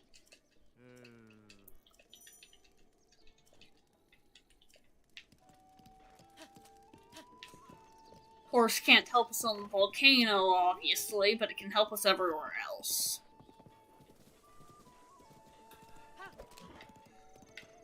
And it'll be very easy to repeatedly lose the horse when we don't have the teleportation saddle. But it's fine. Let's see what shrine this is.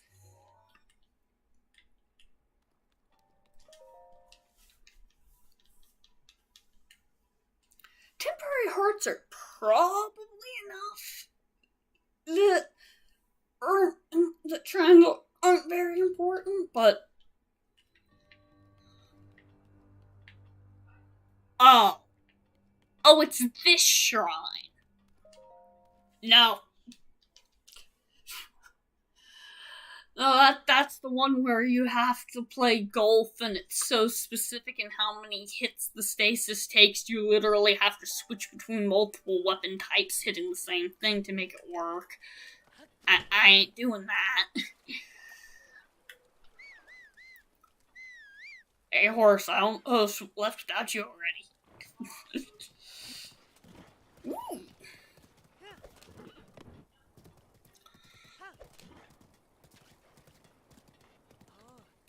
Okay.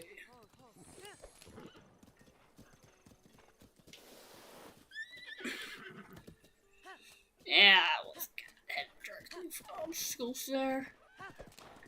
Get actually to the volcano base.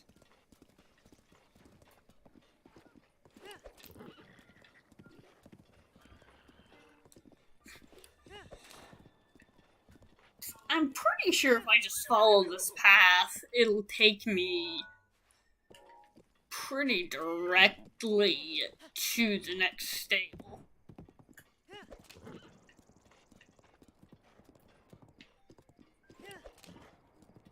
And I am going to try to stick to main roads for once, because I am squishy.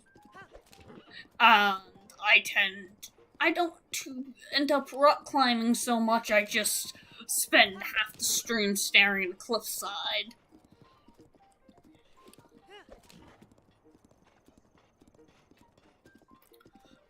But this is admittedly a fairly long path. I need fire to get into that shrine, and I don't actually have a way to start a fire yet.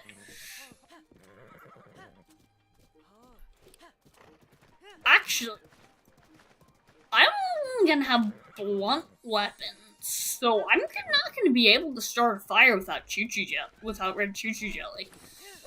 At all. Not really. That actually makes a lot of things very inaccessible. I want this crab. It's just right there.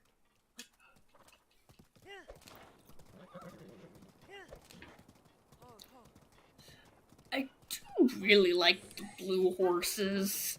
It just amuses me. They're even that color to begin with. This is a lot of crabs enjoying the rain, so I'm just gonna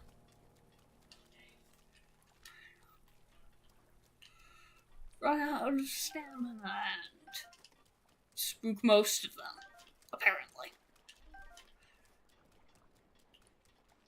Or not. Well, that is a significant amount of seafood. for actually having stuff to eat later on ours.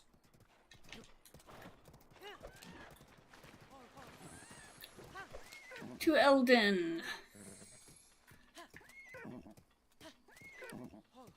So this is not too far from useful narrow access points either.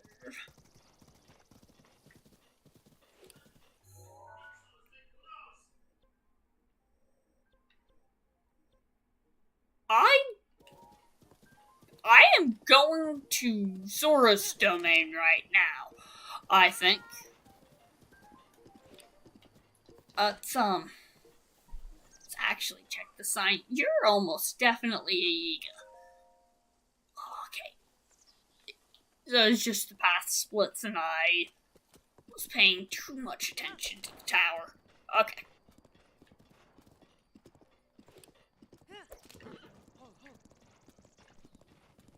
Okay, and it looks so pretty. It always looks pretty.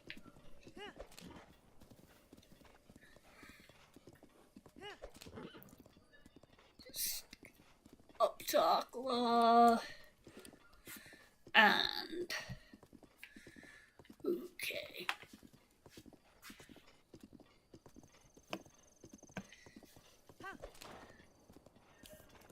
I probably should have made a point of marking weapon locations out ahead of time, but unfortunately, I did not do that. But, once I activate the Elden Tower, I probably will, put stamps for all the things on the map, where all the repeatable ones are. Because for now, I'm more worried about getting to Eldon in the first place. But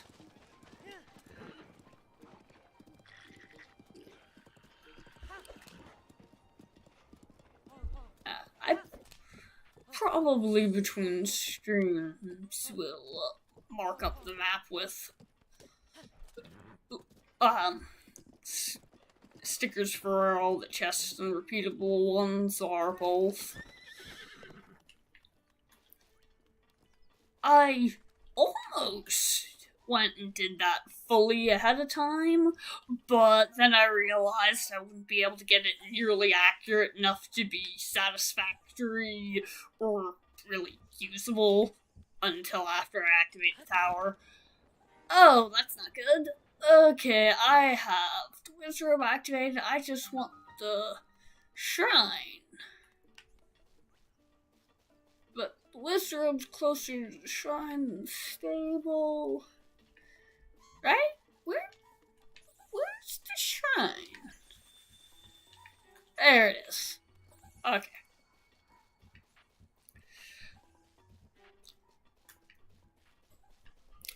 I think it does say a lot about just how small the area Wizrobe's protective of is, though. If that thing has its own little ruins, it's settled in over there, and literally that stable's so close.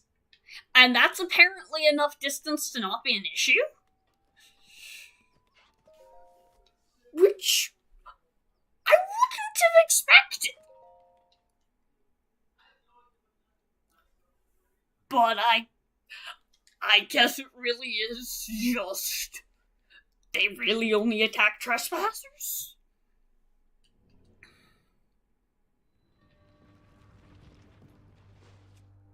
Oh. Actually, I'm fairly certain this one's not too hard, actually. As far as these go. I can just catch it. And oh, wait.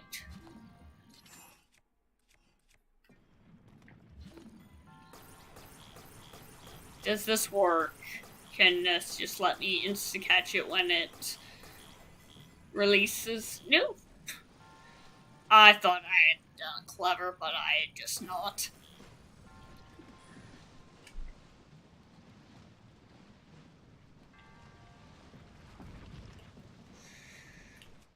Well, let's just freeze that one for a second, and I can probably grab metal from this direction a little easier.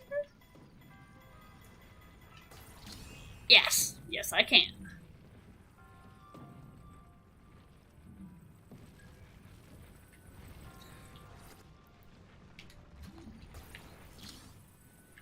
Okay.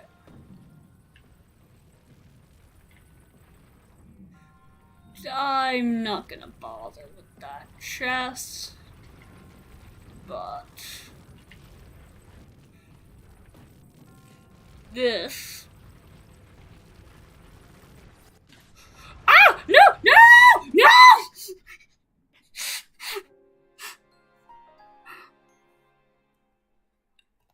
That seems like a particularly painful way to die.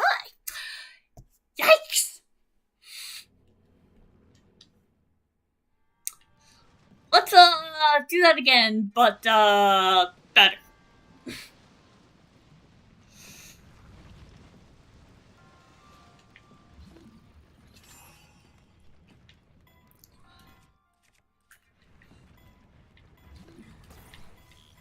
Now, maybe this time I will investigate the chest. Nah, because it's almost always weapons. I'm too worried about living.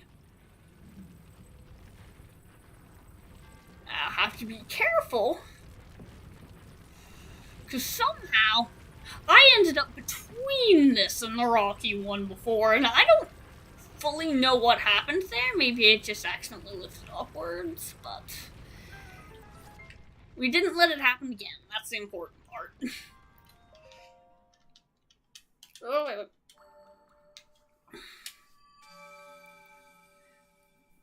And stamina is gonna be extra. Because we're using two-handed weapons, their stamina's gonna be fueling our charge attack spinning a lot. So we're going to need the stamina. And we're probably not going to do enough shrines to add actual extra hearts. We're all gonna spend it all on stamina.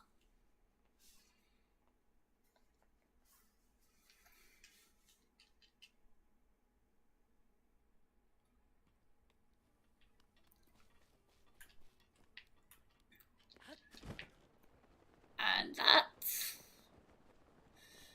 close enough to the entrance to Death Mountain that I won't be able to take the horse very far, but it's still enough that retrieve the horse.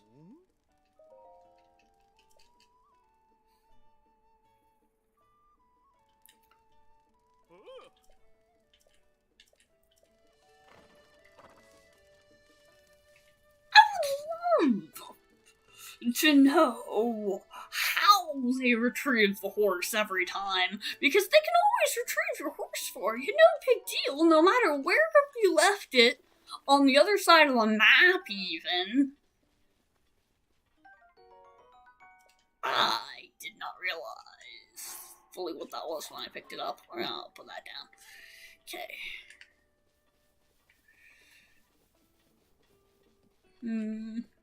I don't actually want to use durability breaking the boxes.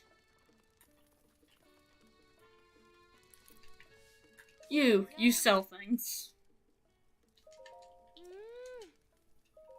You're going to Goron City? Dressed like that? Yes, I'm going to explore a volcano barefoot. You can't stop me.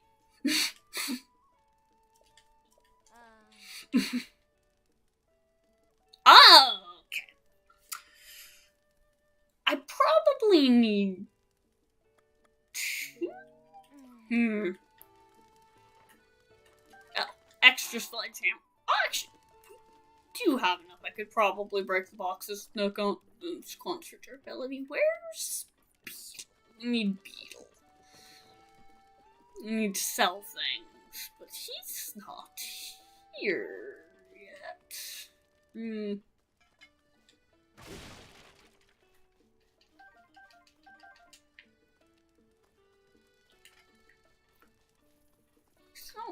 be real yet. Where does he go? Ah, it's still over here.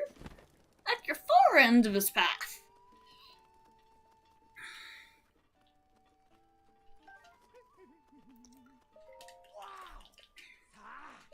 Look what I got. I'm not gonna have use for these.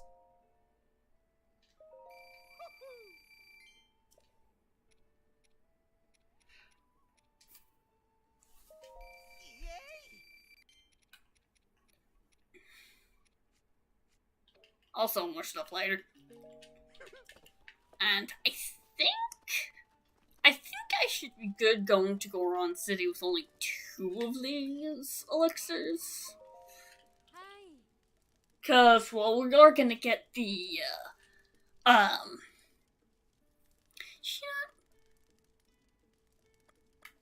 rupees are easy enough to come by that I'll just get more than I need and be done with it because I can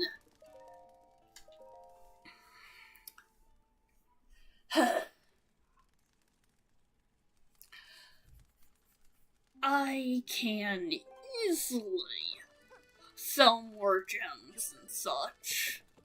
And we only have to buy 2 of the 3 pieces because there's an NPC who makes trade for the chest plate that I will be making sure to do said trade.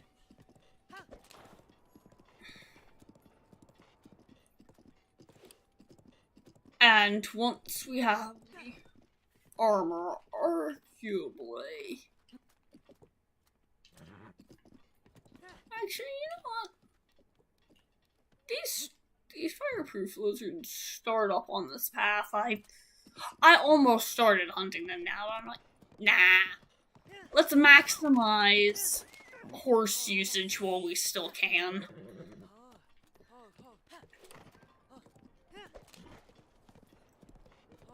Because the guy who trades lizards for a chest piece is in the place where they all spawn anyway. Oh, poor horse. Keeps getting caught on fire. It's fine.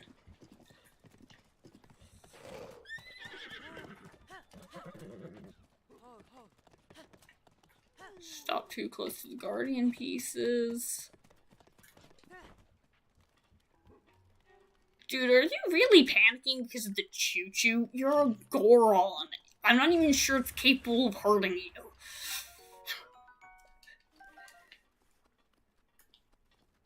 But you saw me kill it, so that means you'll give me something? Yes, it does. Awesome.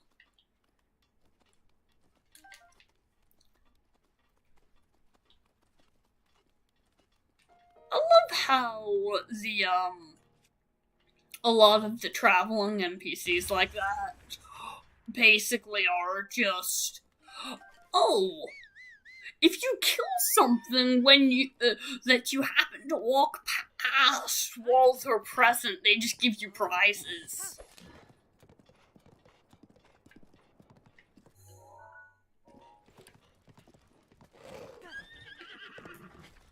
I'm not sure, but I think I might have strayed off the standard path.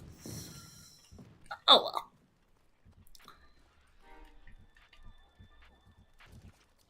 Did that get my horse?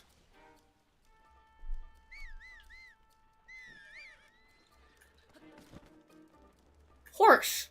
Horse! Why are you not even trying to get away from that?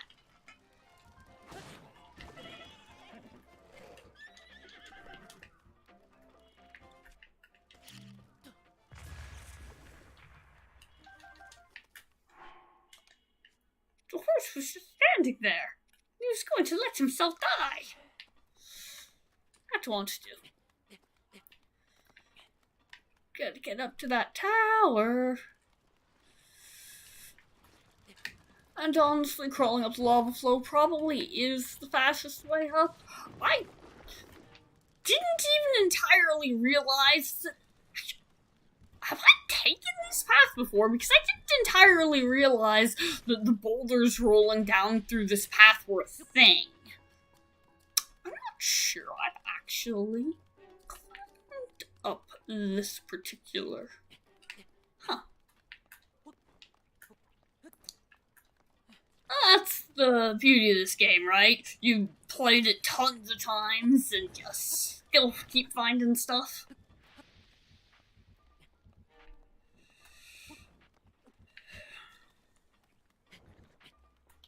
You mean the tower. Oh. Okay, I gotta loot that chest.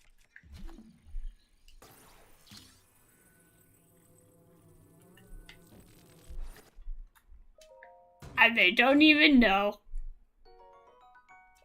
Oh, how useless. I can't even sell this.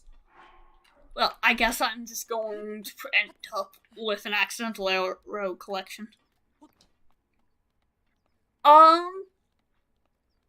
Honestly, this sort of volcanic rock would probably be... I'd imagine that this sort of rock flow is probably dried fairly smooth. Actually. But, well, in general, walking on bare rock is usually a fairly painful experience. But... yeah, clearly Link does not care.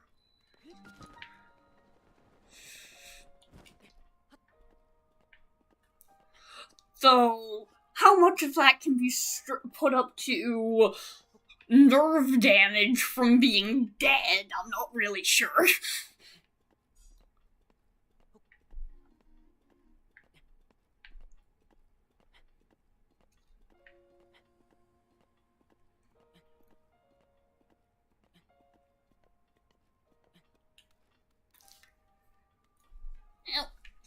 I'm gonna be able to glide a pretty good distance from the tower, too.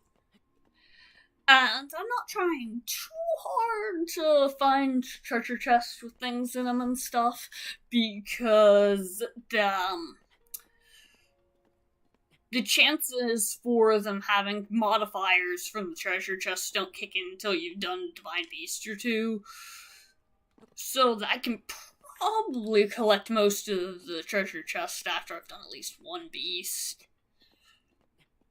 And the stuff that's just sitting around is probably enough otherwise. If I budget my weapons carefully, I shouldn't have to have too many blood moon cycles to actually get everything.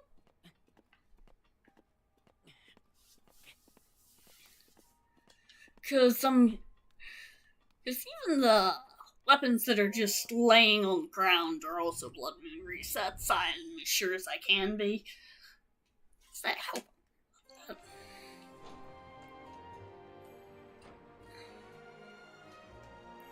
Yes. Give me the map informations.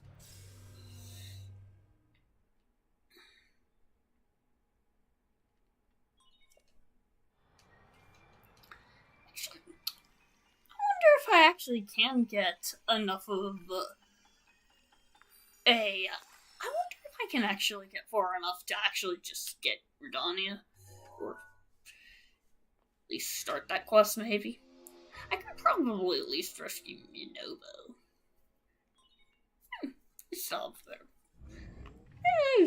Still have better part of an hour before I hit the length before I hit the point I would normally stop. I might be able to get Redania in that time frame.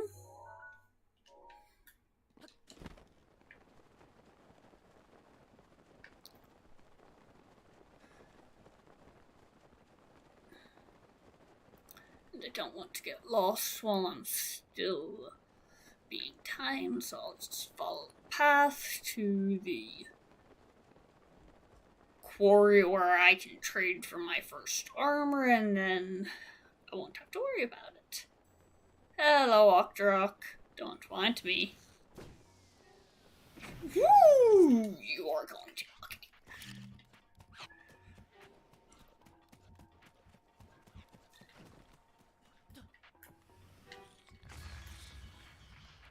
Kaboom.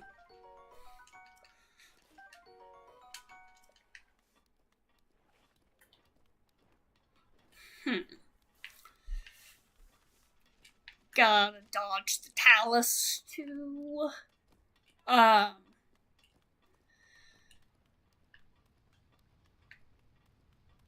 Cause that is too hot to step on. Don't wake up, don't wake up, don't wake up. Oh, it woke up. Okay.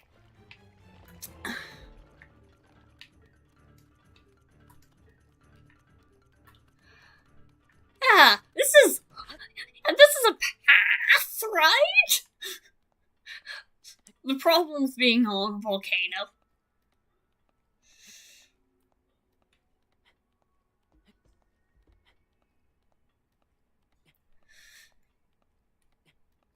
Some parts of it are slow and too hot to touch, so we just gotta be careful. I am so glad that talus calmed back down, because that is capable of knocking me off of this. I've been sniped on that cliff by it before. Yeah, I was probably very correct that I only needed 2 of those elixirs. But, oh well. We need, I think, 15 of these? Something like that.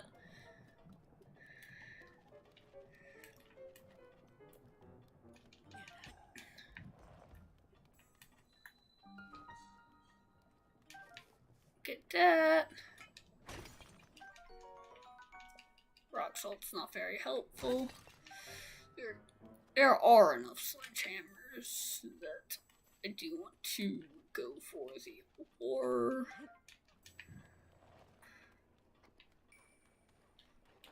Ah, yes. Oh, only 10? I thought I needed more than that, actually. I will need more than that because you use them to upgrade the armor. But, okay. Here's another, and another. 7 already. Yeah, that was fast.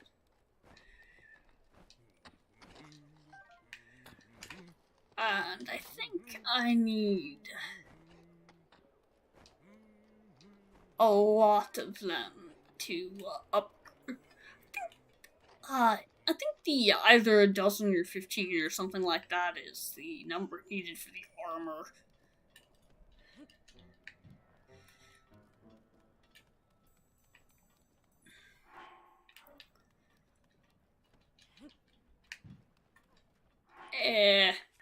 Yeah, it'll become useless soon anyway. Just refresh that.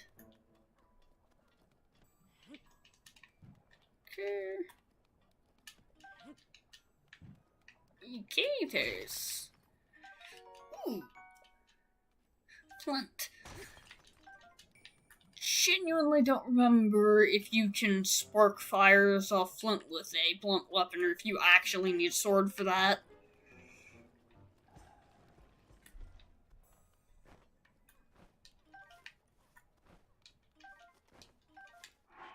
Okay.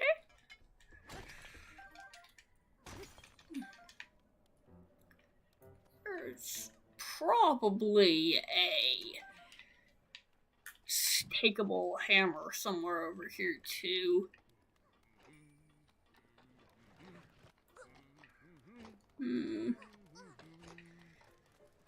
That seems like all the lizards I'm gonna get on this initial pass, but that does still give me a head start.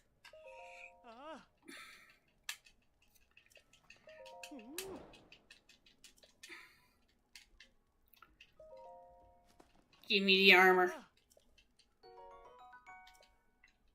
Which, as soon as I get to Hateno, I'm actually going to make a point of dyeing this so that it's less ugly. 20 rupees for 3. That's not a good exchange rate, man, especially when when selling ore is possible. Yes, this is a good fire protection.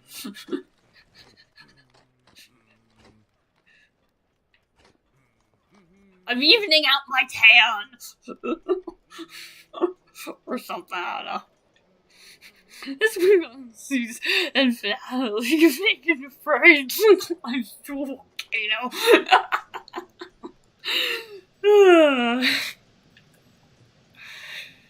Indeed.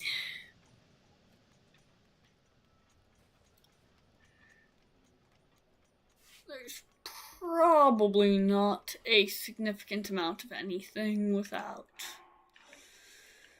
Nope, I think there's a chest I want to open up there. I should save now that I have the armor just in case I die.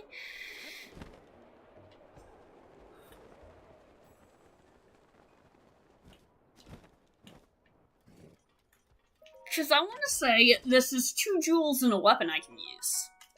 I was correct about the weapon I can use for it. And it is a better weapon than a sledgehammer. Only slightly. Oh. That goes on the ground, and... Okay, only 1 gem. Still... Ooh! Get the rare...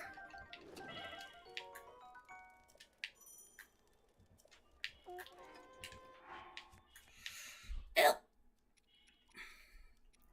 Just enough armor to survive. Actually... It's not too early to eat this, let's just...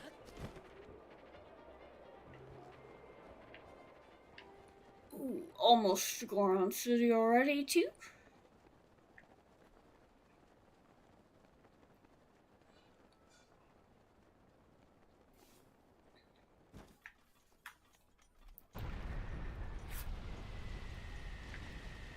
Ah, yes.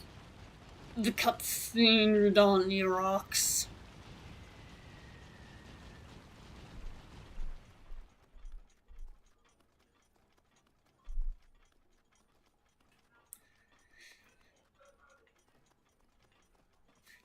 The Flamebreaker armor is that it's not particularly good looking, and I don't really like the aesthetic of heavy armor that much anyway. So, if I have literally any other armor, I'm incredibly unlikely to ever wear it, and I feel like most people say that about the Flamebreaker armor. Hi, Rudania. You're awesome. I love the Divine Beasts, always liked the chance to oodle them. They're just so pretty.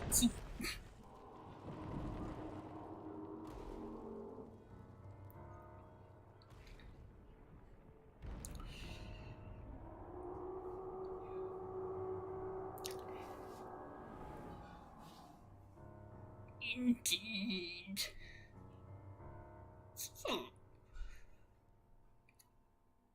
Really easy to miss how visible that whole rock is. Oh. Link, that divine beast was taken over by Ganon 100 years ago. You must find a way inside in order to free it from Ganon's malice. I believe in you, Link. So that... Okay, that's cool. So Zelda doesn't talk to you like that if you talked to Impa and Kakariko because you already know about the beast. So I've never actually seen that happen. I'm very glad I skipped over Impa.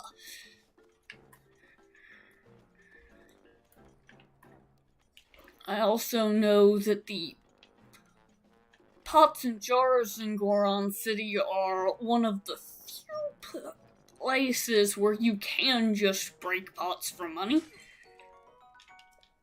So I'm definitely gonna.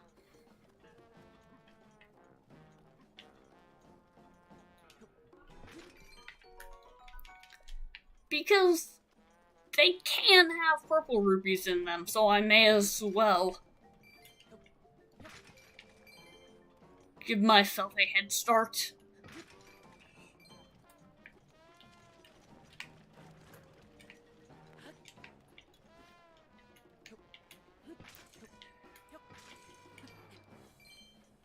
Yes.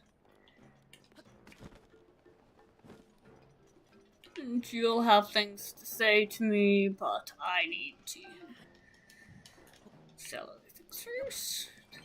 Yes. Rupees, rupees, rupees.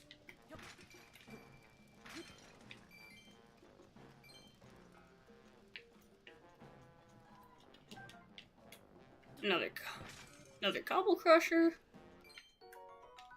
Yay! What did I say about the purple rupees?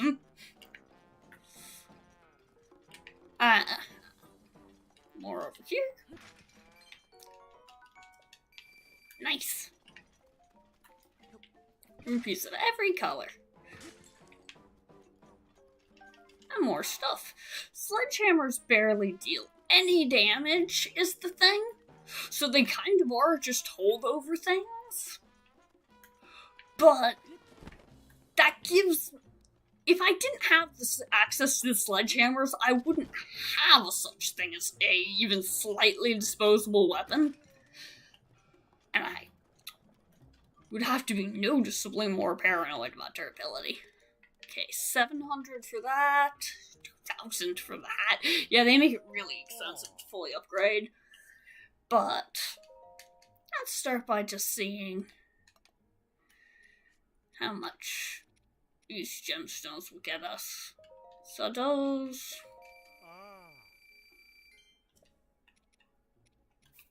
Sell that. And it's 100 to activate the first fairy too, so... Yeah, I saw those.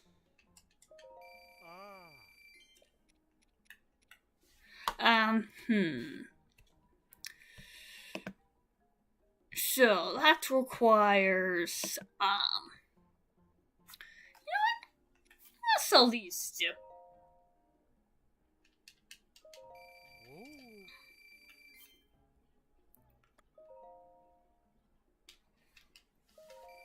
And... Okay. So, that's that.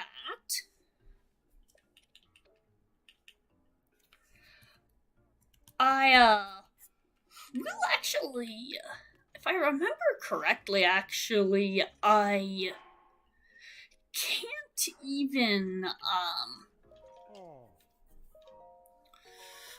I can't even upgrade it until I kill some moblins anyway. But I have required moblin fights in the quest, so it's fine.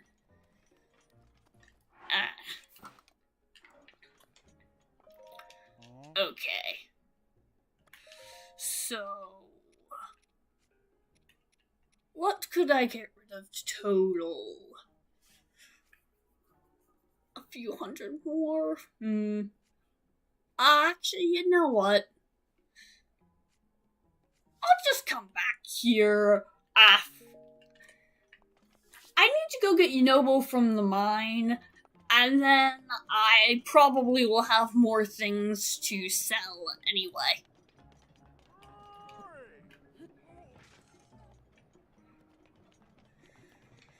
And we're actually clothed now. We no longer be naked.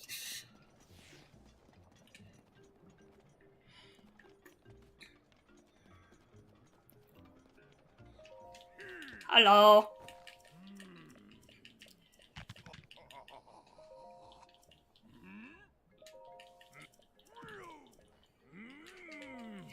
Yes, what about Yunobo?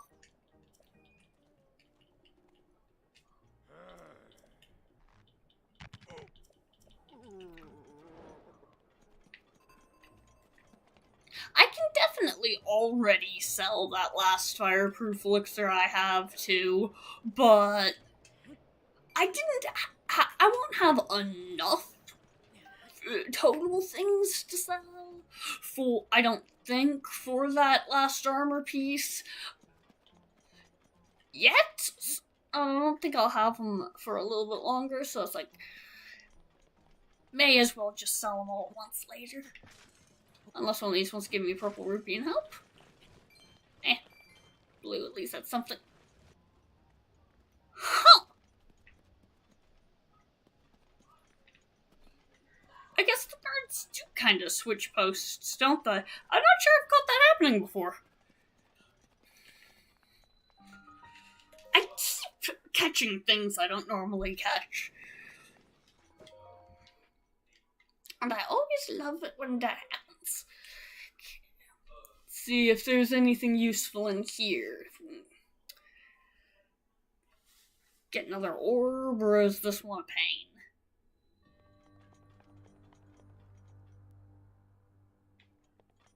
pain? This is impossible without a bow. I literally can't. Okay. Because I cannot cut the string so that the flaming lantern falls down onto a thing if all I have are claymores and sledgehammers. That will not work.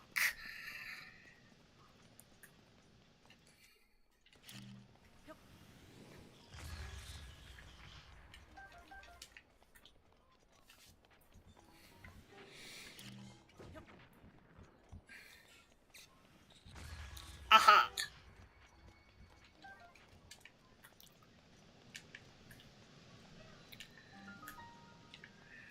Alright.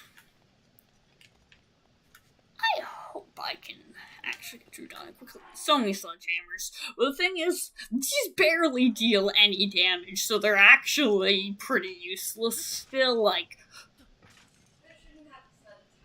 we still technically don't actually have a reasonably powered weapon yet. But that's fine. Accidentally throwing that is a little annoying, though.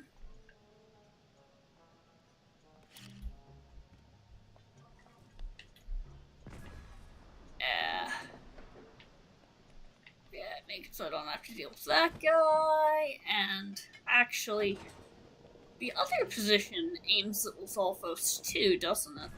Or not? No, I thought that might. I was thinking maybe that would hit the other guys. I'm also gonna have to be really careful here, because I can't shoot these guys down. So I might be doing a little more dodging than usual.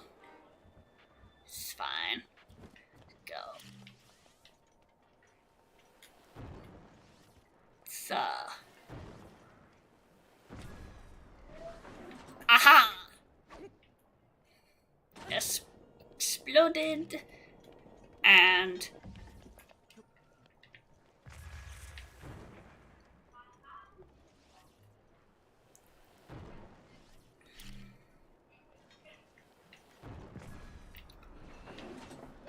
Aha! But I think I need that one. Yeah, I don't need to activate that geyser. I can just go over this way. Okay. Geyser. Don't think geyser's the right word for that. Whatever.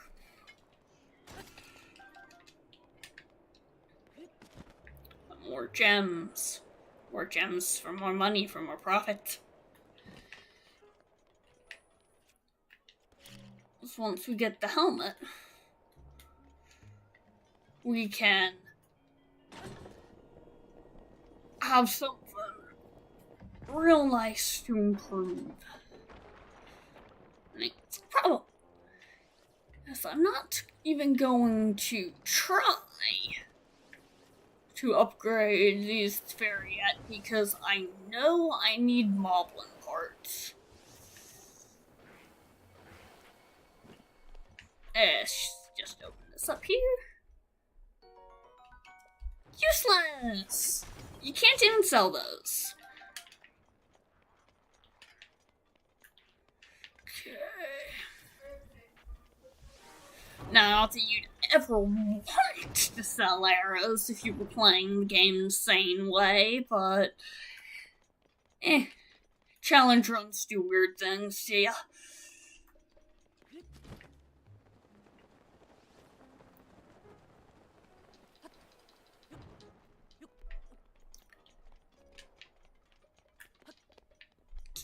Okay. Just gotta to get Shinobu out, we just kablam him. Cause he's in there.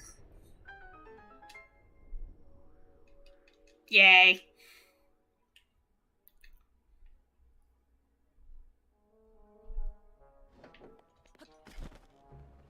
Cause he got himself trapped and now he's no longer trapped, at least.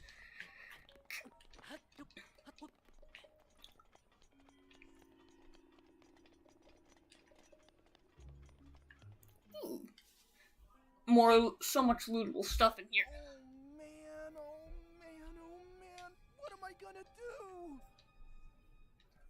Yeah. I know, you're an actual coward at this point, still. I'm glad AG Calamity gave you so much character development, because you did actually need it. Because a lot of Unova's character arc kind of feels like it barely even started.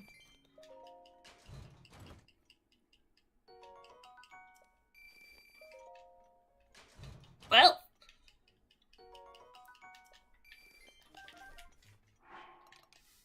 Oh, wow. Actually getting kind of full up. Not that these last very long, like, probably take an entire weapon or two per enemy, if even.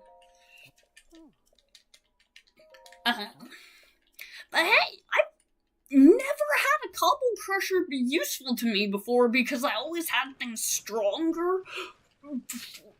Or I, found anything, so, like, that's actually kind of cool. But now, gotta get back into the city. Let's just teleport. But before we do Rudania, I'm going to sell those gems. I'm not sure how far down the Divine Beast quest I'll go.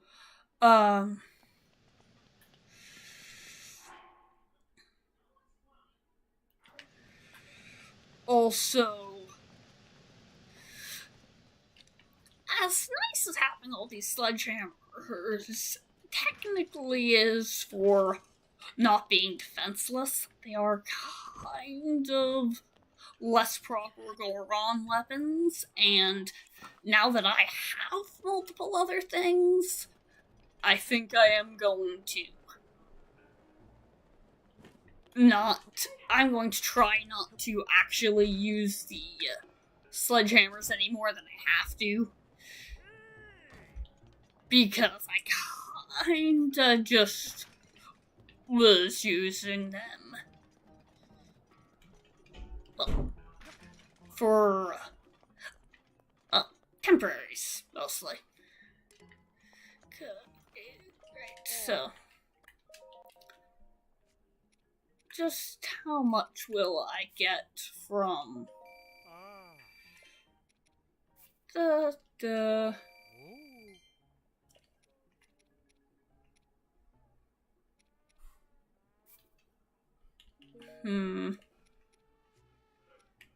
I'm used to having more things to sell by this point. This is weird.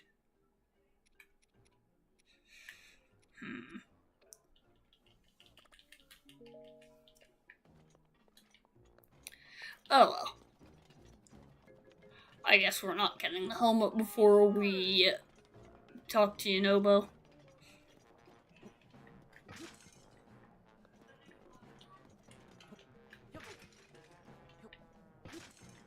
That's fine. We're still in a pretty good position, I'd say. I don't need those. Actually, I forgot to see how much the elixirs sell for. I need to sell those. I need to see whether or not the elixirs give me enough to... Selling the elixirs might actually be enough to just have a couple scattered monster parts make up the rest of the difference. Yes. Link remembers who Daruk is. But we don't have time for the memory.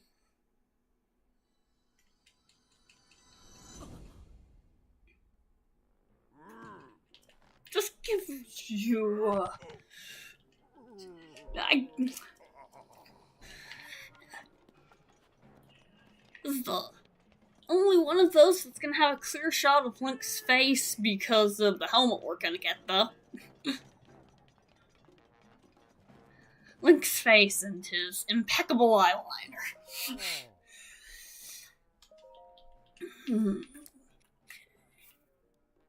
Only 30 a pop?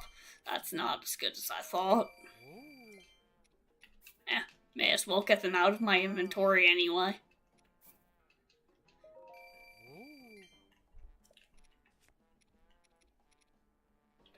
Yeah, just don't have enough total objects for anything else, but... I thought those sold for more. I guess it makes sense that they didn't.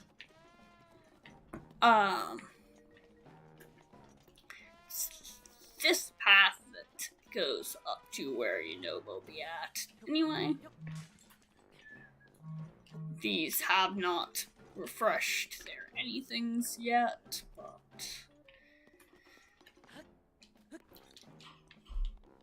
just gotta get up to this path.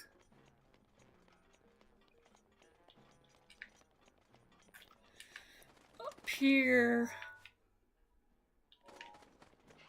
I've managed to be just beside the path. The path goes this way, yeah, duh.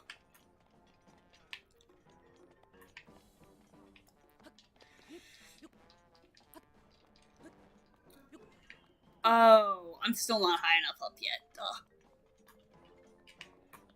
I do have to go around.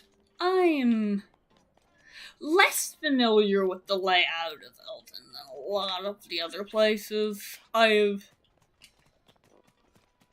spent noticeably less time here.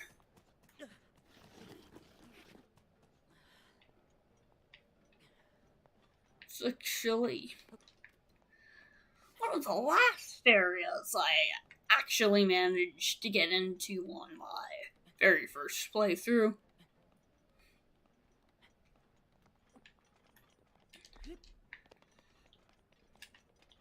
Yeah, I think I'm just gonna use these sledgehammers mostly for mining entirely. Yeah, they're not weapons, they're just tools. And I think there's... Oh, I wouldn't be able to get a drill shaft.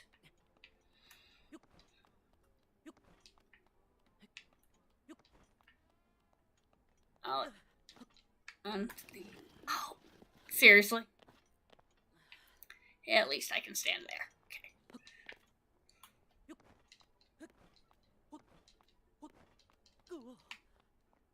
Yeah, that's where we need to be. There was probably a better path, but I'm terrible at actually finding and using the direct path.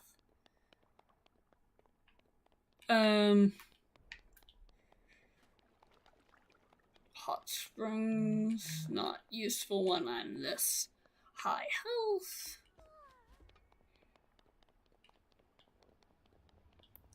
And I want to say the drill shaft is over here?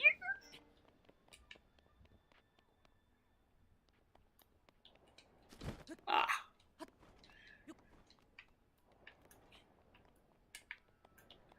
That seems alright. Hired on ya.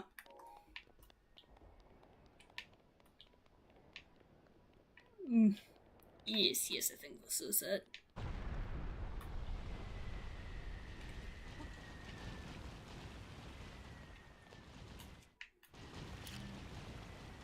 Udania is angry at me.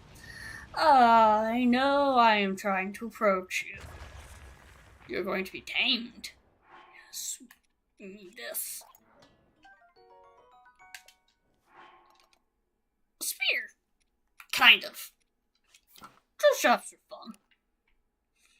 They're still rare. Getting to use them hardly ever happens.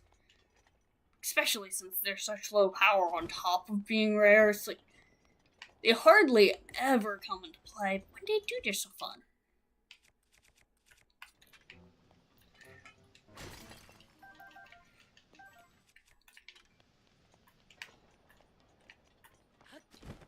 And another shrine to poke. And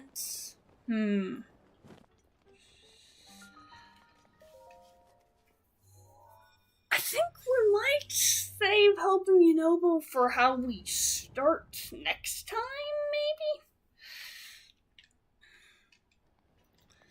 I don't know. Because I don't have nearly enough, things for more armor and such anyway, and can't upgrade it to kill moblins, so...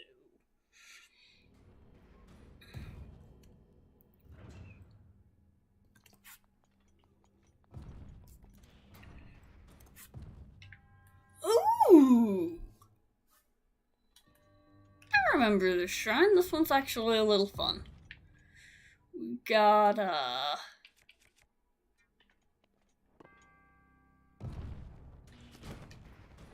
do this. And then we gotta do this. And that's it!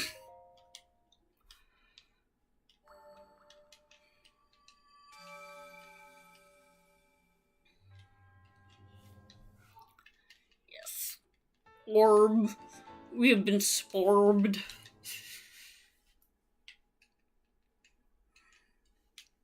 And that's 3 of them, which means next time we actually get a shrine, there'll be more endurance.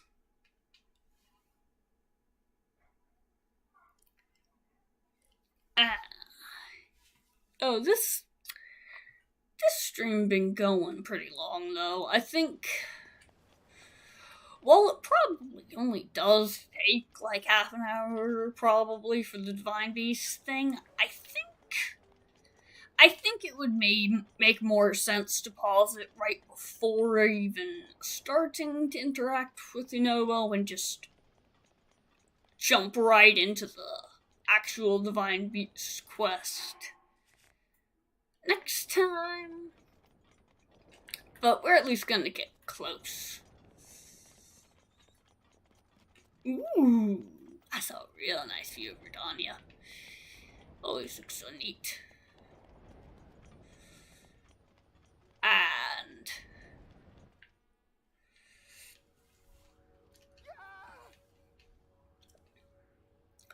ooh, that moblin actually even has a stealable weapon, but I think this is the perfect time to end the stream. And next stream, we'll just start with Rutania, and we will be becoming the Goron hero first, and then go on to the other beasts. And, yeah, not super sure when the next stream is going to be. Probably sometime during the week. Have been thinking of starting to do afternoon streams, so that might be a thing. Or it might just be more evening ones.